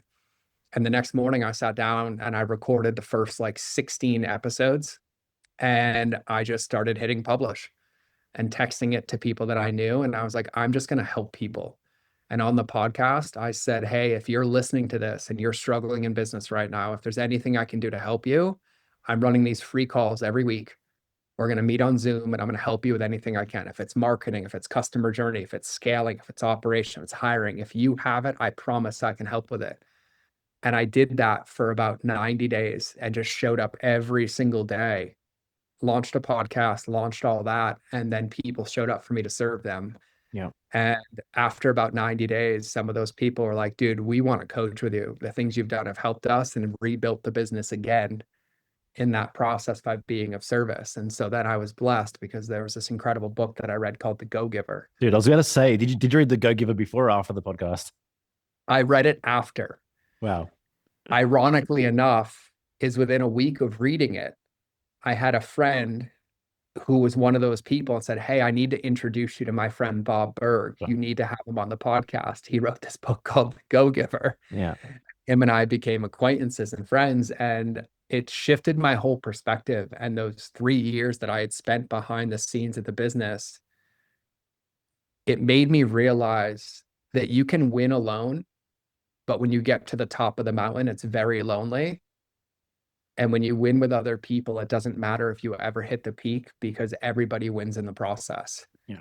And I needed that time to be able to do that. And then I got really clear because I'd already been talking about relationships beating algorithms and I've been keynoting it and helping people, but I was doing it for all the wrong reasons. I was doing it so that people could make more money, so they could have bigger exits, right? I wasn't doing it for legacy or to give back or to do all of that. And like that moment was what really anchored it in. And I'm like, I don't care if the world tells me I'm crazy till the day that I die. I will die on the hill that revenue is never something to focus on in business, and relationships always are.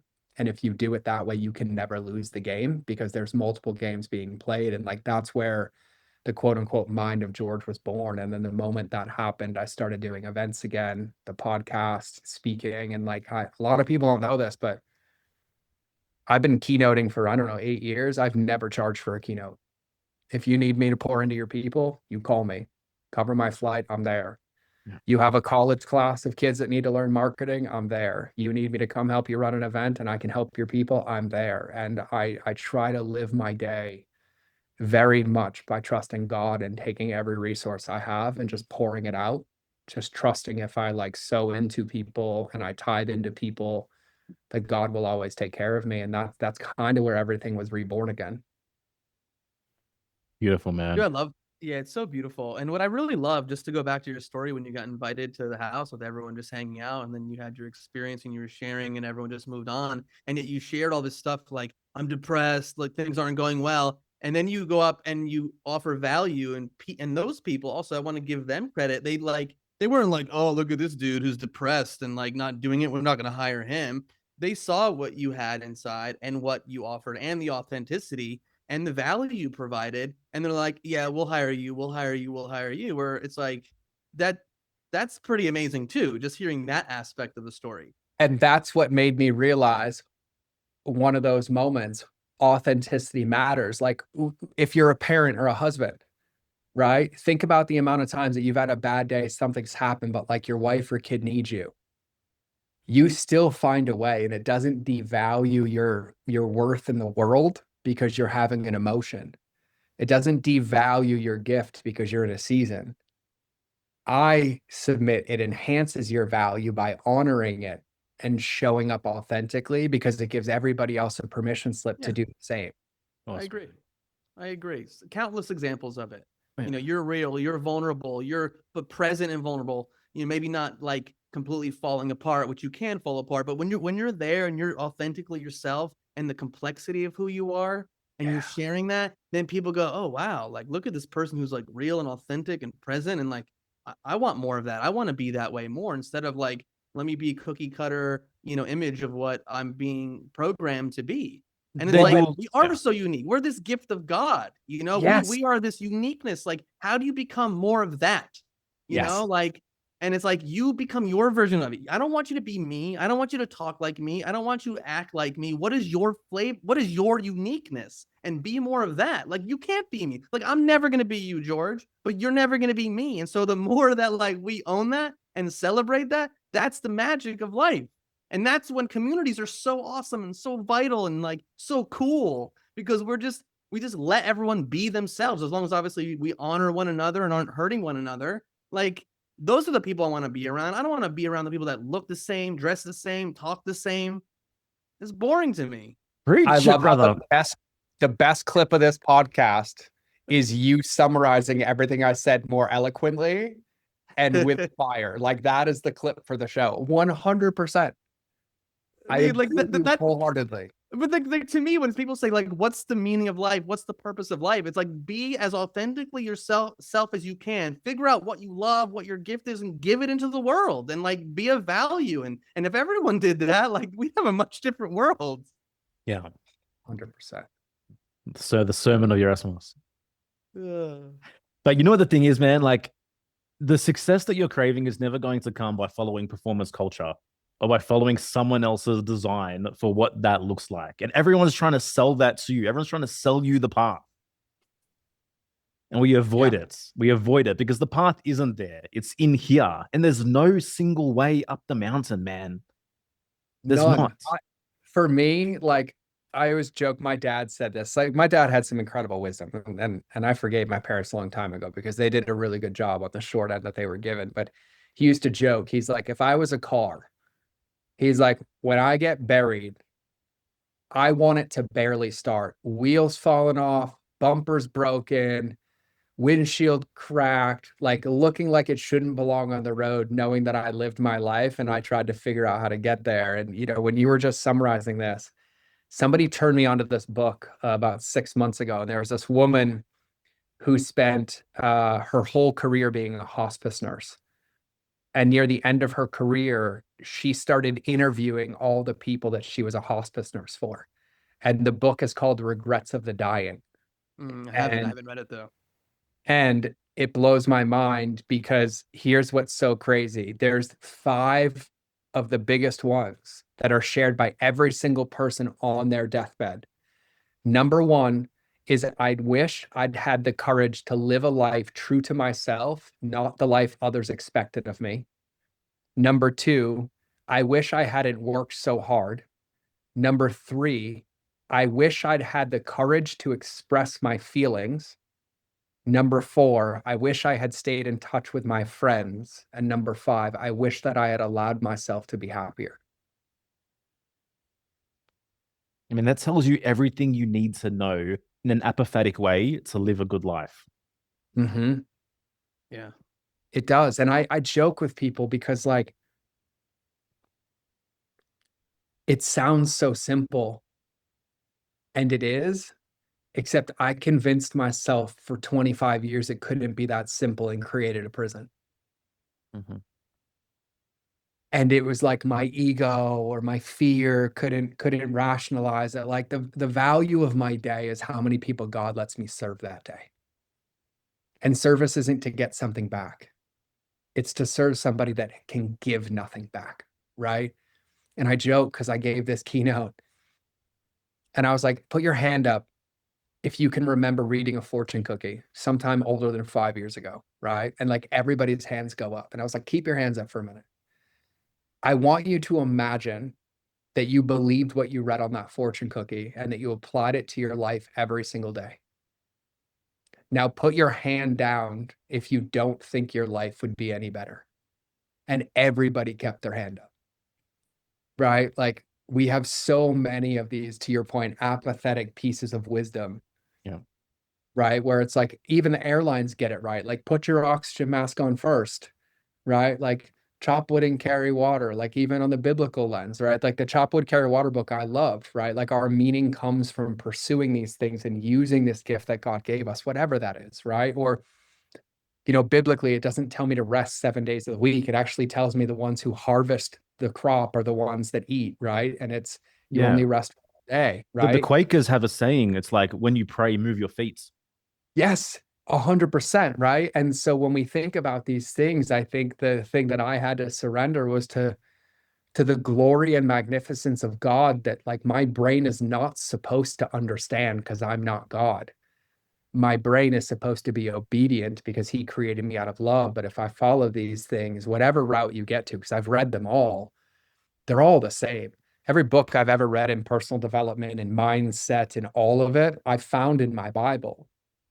But reading it and living it are two different things. And I know for most of my life, I avoided living it because it was more comfortable consuming it and giving myself a temporary dopamine hit. That like, oh, if I could spit out a lyric, right? If I can paste this on Instagram, like, hey, look, I'm meditating. Look, I'm breathing. Look, no, it's like pursuing it over and over and over again is what really starts to drastically change, right? It's just like, I can drive by the gym all I want, but driving by the gym doesn't give me a 6-pack, right? Like I can quote authenticity quotes all day. I'll literally regurgitate the man in the arena quote. But if I'm regurgitating the man in the arena quote, I'm not in the arena being the quote, right? It's so like, it's all these little moments where we're just constantly surrounded by choice. And it's this moment to moment choice. Like all 3 of us today, like this feels like the biggest blessing of my day. Like I'm full. I could do this for 7 hours. Like I'm good. But it's because each one of us in this moment chose to show up, chose to share our feelings, chose to do all that, which means when we're done with this, we can choose or not choose to bring that into the next conversation. And I think the beauty of being a human is the moment you realize you're not choosing the thing that you desire, well, guess what? Now you have the ability to choose that thing that you want to bring into integrity, right? And it's just this game over and over and over again, just like with my son. And I think he's been the greatest teacher I've ever had. I swore I would never raise my voice at my son. Like that is something that's important to me because of my childhood, and I haven't. But I've been short with my son 100%, not intentionally.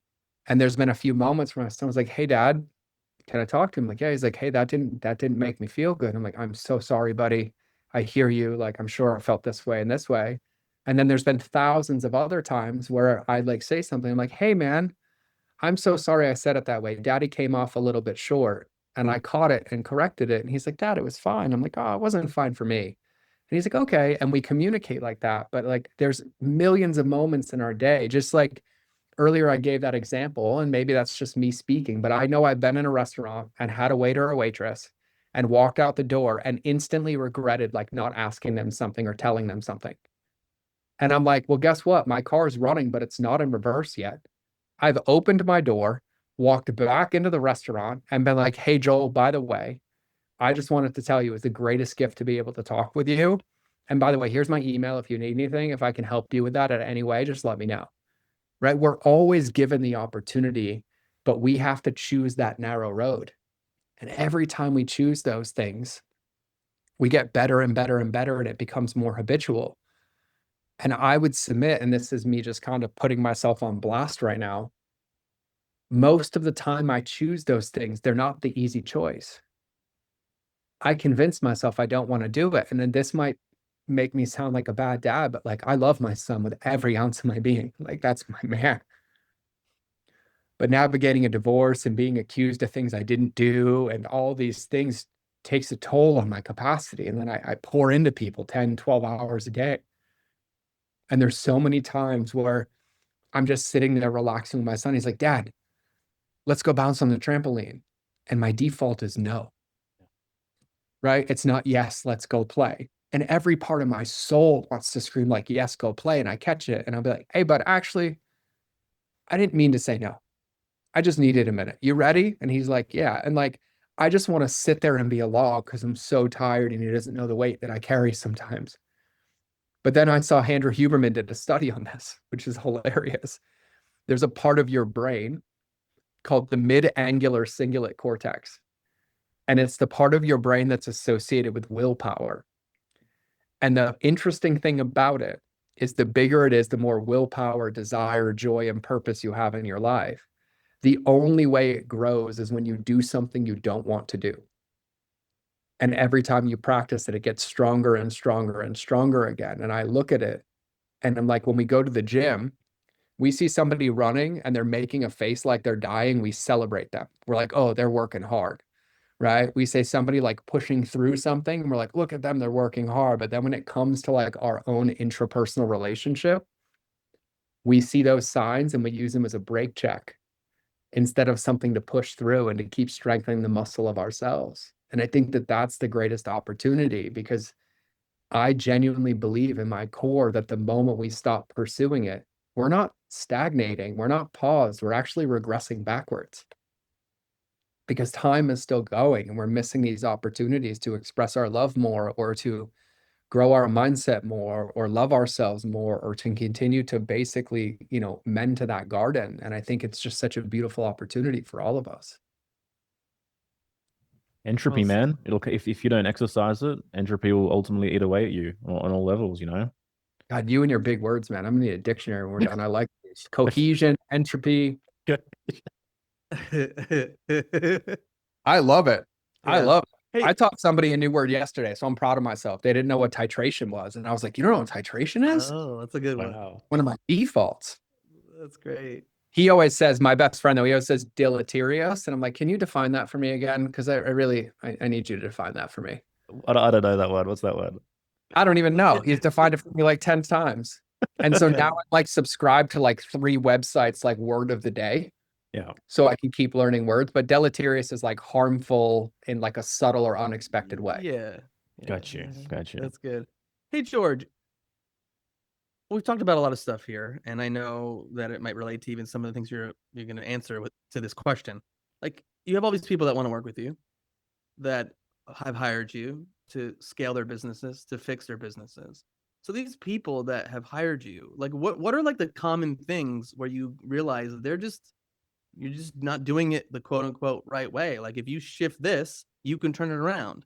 I mean, I know it's like the customer journey and the relationship, but like more specifically, like you've worked with so many people, like what are you seeing and how can people who have coaching practices or businesses, like what do they need to shift? Yeah, it's a great question. So I'm going to frame this before I answer it. So I love this question. Okay. So I'm going to tell a short story on how you can understand this, right? And so I always ask a question. I was like, everybody tends to know who Tom Brady is, right? Tom Brady plays American football, right? Everyone's like, oh yeah, Tom Brady, right? To go. Tom Brady is a quarterback, if you don't know. Tom Brady has a playbook to execute when he played for the New England Patriots. And everyone's like, yeah, I get it. I'm like, amazing. So do you think if I took the playbook of Tom Brady and I gave it to a high school quarterback, he could win that Super Bowl game for the Patriots? And they're like, no. And I'm like, but why not? They have the same playbook. And he's like, because they're a different caliber of players. And I'm like, now you figured out what it takes to scale a business. Because in business, there's two games being played simultaneously. There's the playbook, which are the things that we execute, our sales calls, our coaching calls, our fulfillment, right? All those things, marketing, sales, delivery, operations. But then there's the most neglected game, which is the player, which have we become the person to maintain the business at that next level, which typically boils down to mindset, habits, behaviors, vision, things along those lines. And so the first mistake that people make is that everybody that has some semblance of success will bump up against a ceiling. The ceiling is not because there's plays missing from the playbook. The ceiling is because there's a perspective missing on how to execute those plays more effectively. It's a perspective shift at that point, right? Because the best companies in the world, some of the ones that I've scaled to $1 billion, they're not doing paid media on a different platform than you are. They're not doing email marketing on a different CRM that you don't know exists. They're not coaching with some crazy model that doesn't exist. They're using the same thing you're using, except they're using it differently because they see it differently. So the first mistake is people assuming that every time they want to grow and scale their business, that it's a strategy or tactic that's missing. Newsflash, 99% of every business model that you could live in right now has been proven and executed. And it's not by being cute. It's by being consistent with the things that work. The second thing, besides that, actually boils down to a lot of marketing and customer journey, because one of the things that is glorified in our world right now is that growing and scaling a business comes from acquisition. Right? I need more sales. I need more leads. I need more calls booked. I need more people on my email list. Scaling a business comes from retention and not acquisition. You've heard this said before, in some degree, it's cheaper to maintain a customer than it is to acquire a new one. But yet all of our actions and behaviors get focused on acquisition instead of retention. Retention is where customer journey comes in, where marketing comes in, where communication comes in, right? And so what happens is when people want to scale, they convince themselves that the current way that they do business is the right way to do it. So like, if I just add more people into this, then I'll have more numbers out the back. But what they forget about is the long-term game, reputation damage, word of mouth marketing, bad experiences, over and over and over again. So some of the common things that I see the most is that people end up drowning in a bucket of their business that doesn't have to do with delivery. And in delivery, their clients either aren't getting the results that they promised, or they feel alone in the process. And then they put more people into that system or funnel. Or they think that when somebody gets on a sales call and they're a no, that means they're a no forever, when it actually means they just need to be guided and supported a little bit. But we say, oh, move on to the next. They said, no, we're moving on to the next, right? And so I always try to have people imagine if their business online was a brick and mortar. Like if you actually had a storefront for your coaching and every one of your coaching offers was a product on the shelf behind you. Would you treat and speak to people the same way if they were walking in your store the way that you do online? And they're like, no. And I was like, so why do you think it'll work online? Right? Because online, if somebody DMs you, you don't respond. because they didn't pay you yet. But if somebody walks into your store and says, hey, good morning, I have a question about your product, are you going to stare them dead in the face and ignore them until they leave? Leave them on red in real life. Leave them unread in real life, right? And they're like, no.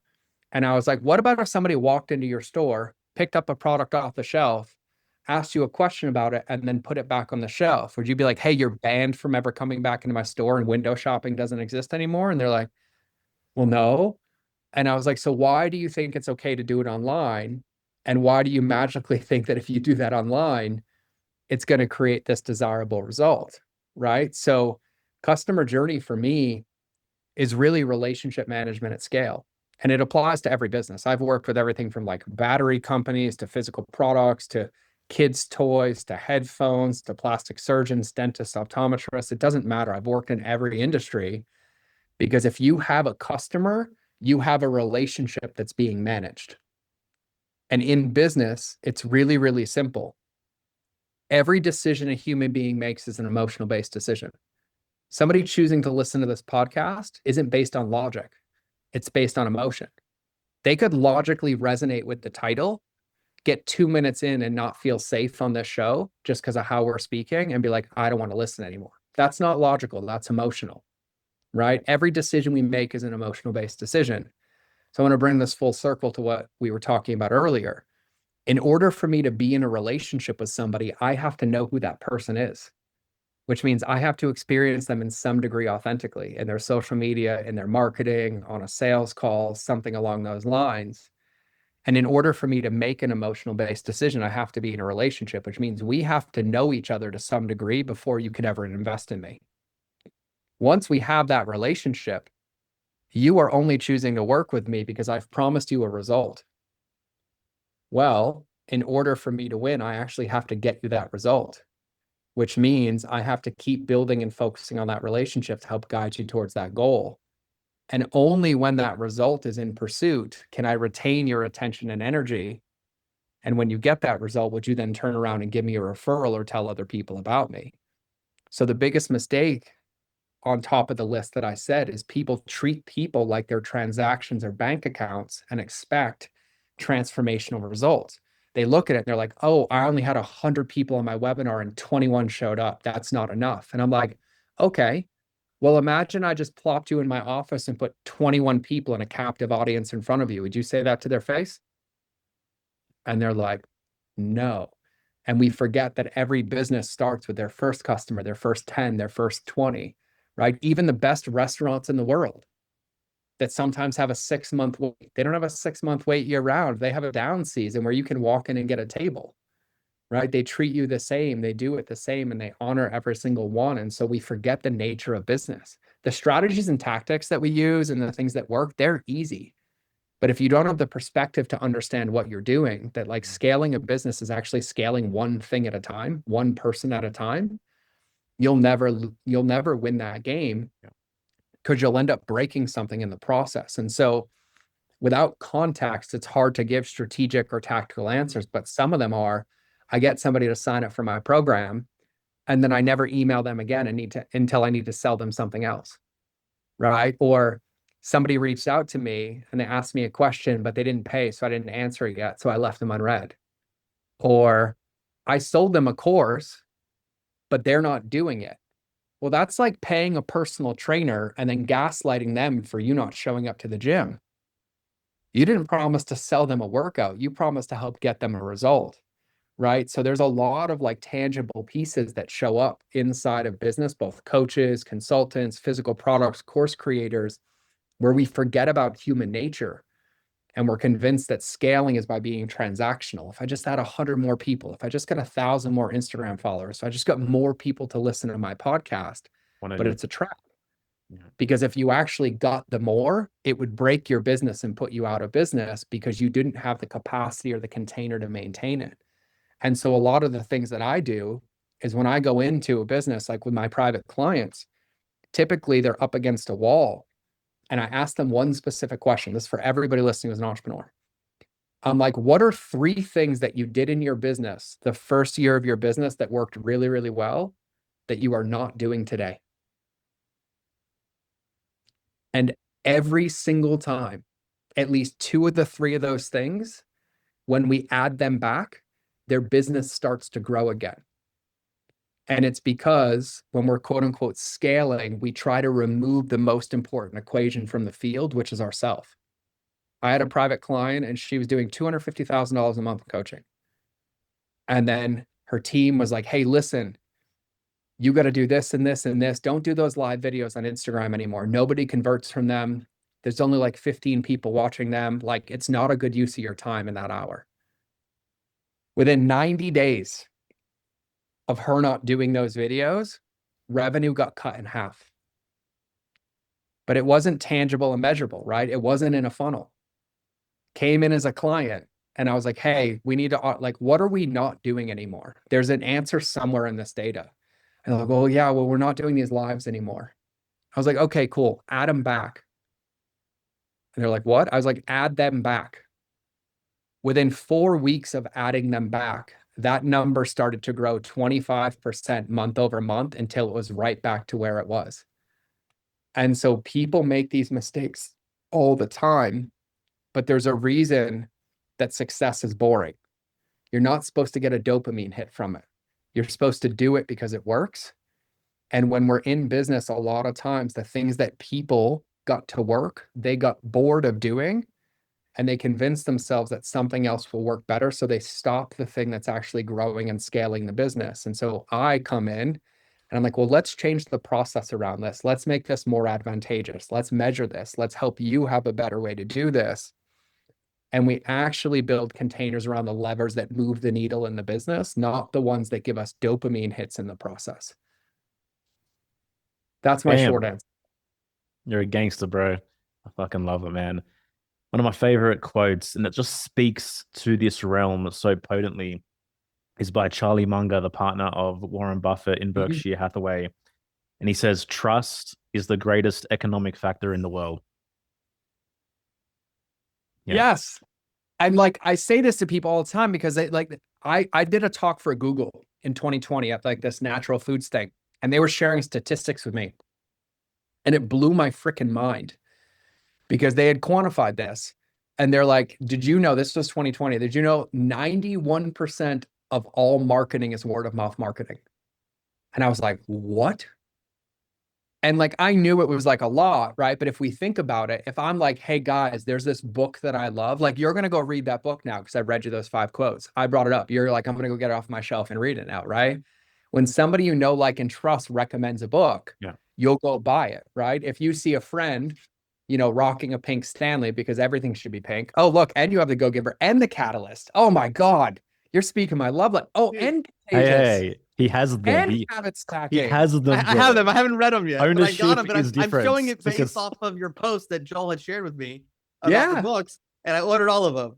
It's good. It's good. And like staring at them is like mental masturbation, right? Because yeah, totally. I mean, it just came in mail, so you know, I got some time. Come on, slap it up. But like we forget about this, right? And I joke with people all the time because we get convinced in this digital world that there's not a human on the other side of it.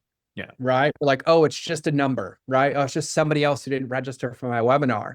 What we forget is that same person might be your next $50,000 deal. And it's not about the money, but it's about treating everybody equitably to be able to do this. And I always give this example for people because a lot of people don't understand reputation. And we spoke about this earlier, that we're seeing a shift in people wanting authenticity and wanting these connections.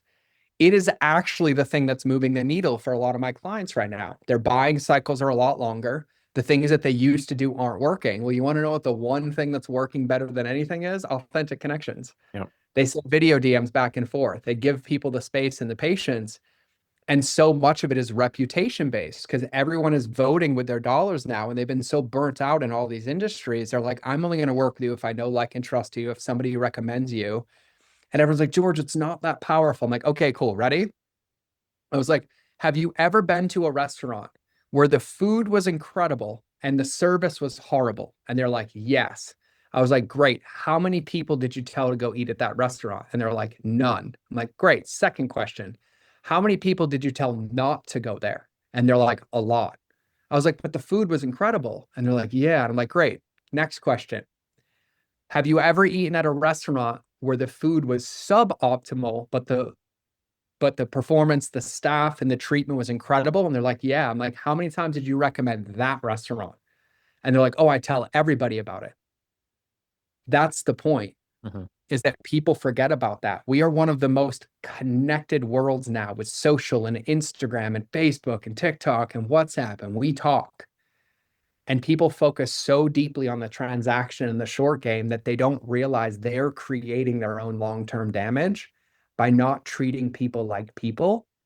Because I would submit that half the things we try to do to people on the internet, we would be afraid of getting punched in the mouth if we ever tried to do when they were standing in front of us.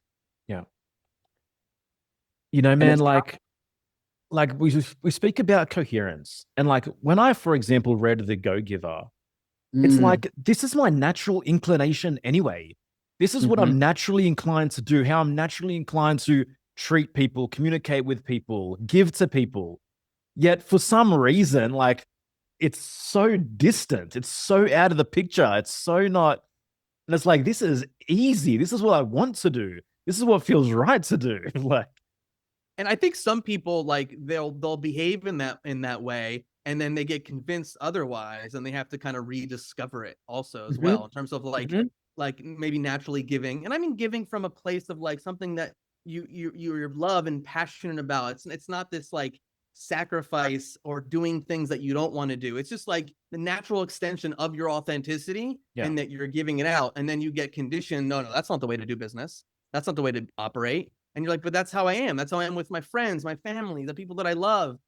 And so why do we then just go, nah, that's not how business works? Well, that's the game, the lie that everybody falls victim to. And I do this with my clients all the time. They'll be like, well, I'm like, do me a favor. I want you to print off every email that comes that you're sending out to promote this offer. And they're like, yeah. I'm like, I want you to go find somebody that you know, and I want you to read them all out loud to them. And they're like, I won't do it. I'm like, why not? They're like, I would never say this to somebody in person. I was like, then what makes you think it's going to work in email? Right? Or like, imagine all the people that are convinced, like, oh man, like I got to upsell them. I'm like, imagine you go to the grocery store and you show up with a banana, a loaf of sourdough, and a dozen eggs, and you check out, and they're like, great, have a good day. And then when you get to the exit, they're like, hey, wait, Joel, do you want to double your eggs for half the price? And you're like, no, I would have bought them already. And so you say no again, and then you get to the trunk of your car, and they're like, Joel, wait, how about 4 dozen for a quarter of the price? And at this point, you get arrested for assault, right? And you're like, I mean, eggs go off. You can only eat a certain amount of eggs in a certain amount of time, you know? You know what I mean? But like, we do that online, and we expect it. One of the things that I also ask, and I do this with every client, I've done a keynote on this, and I was like, hey, put your hand up in the air right now if you have a sales funnel, right? And mostly everybody's hands go up. Like, cool. Keep your hand up if your significant other or the person you love in your life the most were to go through that funnel today. Would you be happy about their experience? And 75% of the hands go down. And I was like, so wait, you're up here telling me that it's okay that my wife goes through your funnel, but it's not okay that your wife goes through your funnel, and you want me to be stoked she's paying you? Right? We forget about these simple things because we're surrounded with like, get rich quick, scale this here, do this Y, transact here, automate this. Yeah. Which is the antithesis of this, because it's dehumanizing. It is all dehumanizing, and we all hate it too. We all hate it too. Like, even if you do it, you're the first one to complain when somebody else does it to you. Right? You're the first one to be like, oh my God, I can't believe this automatic text message I'm getting. Oh, they're totally using ManyChat, XYZ. I'm like, great. If you don't like it, what makes you think the people you're talking to will? Yep. And the hardest thing about this is it's no different than losing weight. You want to lose weight, eat less than you burn, move your body, sleep, and drink water. You want to build and scale a business, realize that you're in the game of relationships.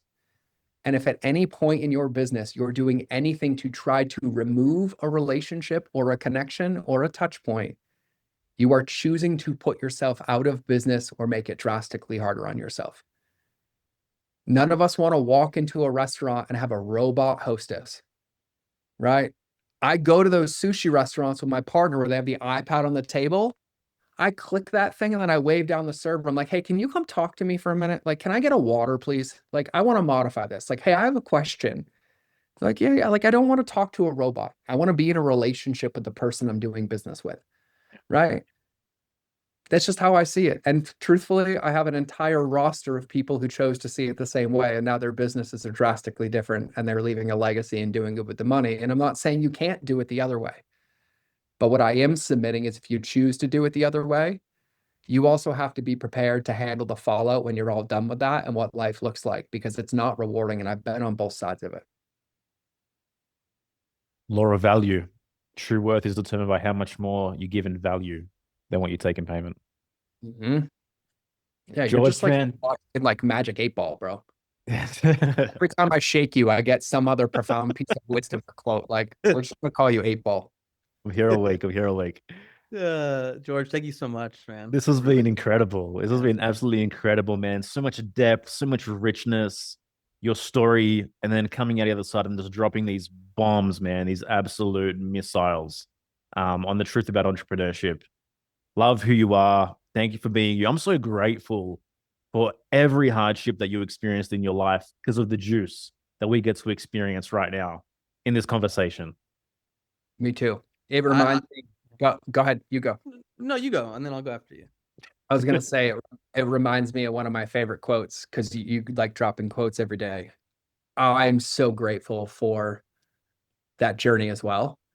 And I have it written on a sticky note in front of my computer.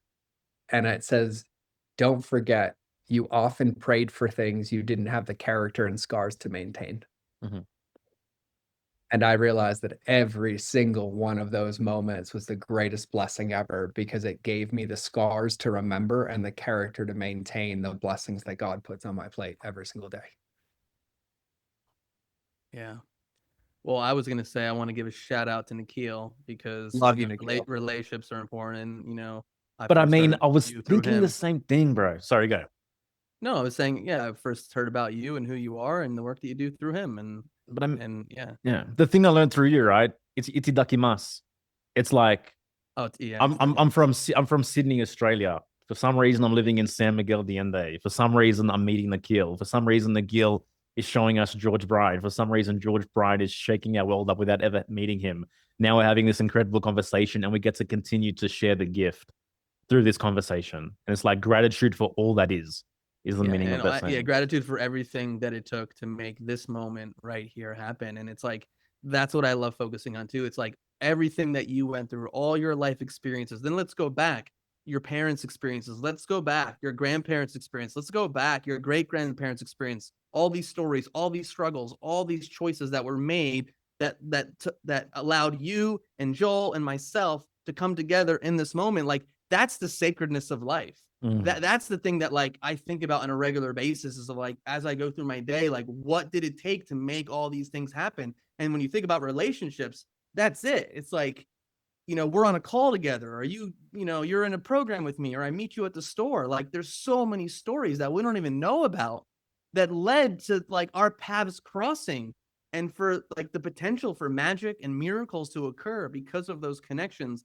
And like that one makes me want to cry. You know, that like that awesomeness of life is so incredible, and that's what I relish, and that's what I think is so beautiful, and yeah, man, I want more of it, you know. Like what you said, right? Like I think the way that you just wrapped that is us surrendering to God's timeline and us enjoying the beautiful masterpiece that's being created in front of us and soaking it in, not trying to understand why it came or where it came, and robbing us of the ability to just enjoy it and be grateful for it every single day. I agree. And I think that knowing and that embodiment is what counteracts the transactional nature of even like, oh, I did a webinar and there's 14 people on here. It's like, but us 14 people will never be together like this ever again. Yes. Can we just recognize that? Yes. Yes. Like, how cool is that? Like, what were you doing this morning? What were you doing this morning? And then you all pressed buttons to get on this this square to be little squares in the square and to be together, you know? Oh, now we're doing exception talk. Yes. Like, Yeah. that's just, I don't know, man. That like gets me excited. It's so cool. And that brings out the kind of the wonder and the childlike nature within me of like the awesomeness of this existence. So 100%. I think the more we can have gratitude for that and put our focus on that, as opposed to what can this person give me? You know, it's like, no, like what can this beautiful, magical, sacred experience provide for all of us that we get to be here together? You know, it's pretty cool. It's pretty cool.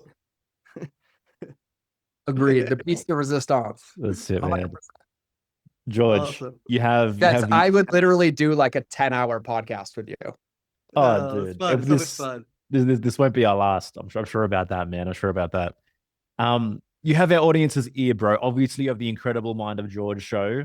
Where else would you like to, I guess, direct them to kind of enter into your beautiful universe at this point in time? Yeah, thank you for asking. If you're listening, you're probably in one of two buckets. You're probably right either side. He's a kook. Totally true. And I want nothing to do with him. I love you. I will be here when you come back. Number two is like, I want a little bit more. My favorite color is pink. And if you want to see the pinkest website you will ever see in your life, it is mindofgeorge.com. It looks like a Care Bear threw up on my website. So yes, I love myself enough to love my favorite color pink. And I say that because Joel mentioned my podcast, which will go down in history as like the proudest thing I've ever done in business. 700 episodes, and I give away absolutely everything that I know. I don't hold anything back. If somebody asks it, if you need it, I share all of it on there. And the goal is that it improves your life and you turn around and give that to somebody else. And that means the world to me if it supports you and helps you. And I would say my LinkedIn, except I'm banned for life. If you want to know why, you're going to have to DM me and ask. But if you do want to connect personally, if you have any questions, if I happen to open a loop for you, if there's something you need more clarity on, if anything I said, I can help land the plane for you, just shoot me a DM on Instagram. They'll have it linked, but it's really easy. It's George Bryant. The it's is included, or else you get this like 78-year-old realtor in Michigan that gets really upset that he gets blown up all the time because he's retired and he won't give me the account. But it's George Bryant on Instagram. And I mean it. If you want to get a cup of virtual coffee, if you want to have a video call on Instagram, like whatever it is, however I can serve you, however I can support you, I'm here. So it doesn't matter. And I just need to say this. I don't care if you have a business, if you don't have a business, if it's 8 figures, 7 figures, 1 figure, I still want to talk to you because I just want to connect with you. So if I can help in any way whatsoever, like, please don't hesitate to reach out. Thank you, man. Thank you so much. Everyone else, he means it. And thank you for listening. Man, what a freaking incredible conversation. It's just so wild. Because like even in the beginning of the Here for the Truth journey, I remember like just the awe in the fact that some of the people that we were reaching out to be podcast guests were saying yes. Then all of a sudden we had a platform where we could talk to our heroes and mentors from, years gone by, when we wouldn't have a connection to these people, the David Whiteheads, the Michael Tessarians, the Paul Checks, the whoever it might be. And, I'm a fan of George. I've been a fan of George. I listen to his podcast. Like I consume his content. He gives me a lot of value into my life. And then just to have the conversation here and now, the same blessing really is still present within me. I'm super grateful for that. Yeah, man, I echo what you said. I mean, after first being introduced to George, consuming his content and listening to his podcast, like, what a guy. I love what he's all about. And, I love this episode. I didn't know his story fully. Yeah. And so it was really incredible to hear that and to spend time and to feel inspired by who he is and what he's doing in the world. And to want to be, I don't know, more, want to be more and want to give more and want to create value and provide value in the world. So I loved it. I thought it was an amazing conversation. That's what it's about, man. I mean, and he just embodies so much of the sentiments that we try to echo week in, week out, which is that like the primordial value is you. And it's not you as in everyone can be a you, because they can't be. There's only one you. It's only you. And like this freaking compare and contrast game where we look at everyone else's lives, we look at everyone else's path, and we try to like just emulate. And it's like there is a path up the mountain to When I say the mountain, even the mountain is yours. My mountain isn't your mountain. Erasmus's mountain isn't fucking my mountain. Like there's a mountain which you alone are here to climb, the mountain of your authentic desires, your authentic life. And you alone have those keys. And the question is, what are you doing to access those keys? But in order to truly access those keys, you must value those keys. And to value those keys means to value your life, to value the deeper essence of your soul, the script written on your heart. What is that? Get to know it, become intimate with it, become so friendly with it. You have yourself for life.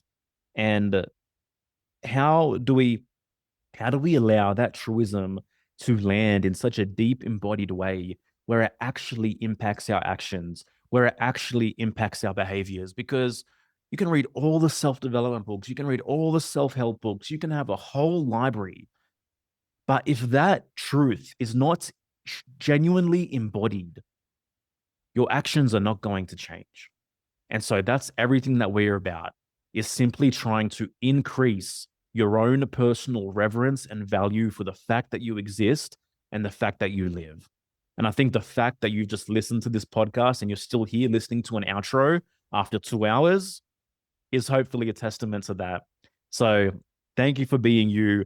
You are the person that we want to reach. You are the person that we want to impact. You are the person that we want to speak to. And if you want to take a step further inside our world, we are fully accessible in our low-cost, high-value membership community, Friends of the Truth. So you can learn more at hereforthetruth.com/FOTT. And we'd love to see you enjoy the incredible November slate with us. Until next time.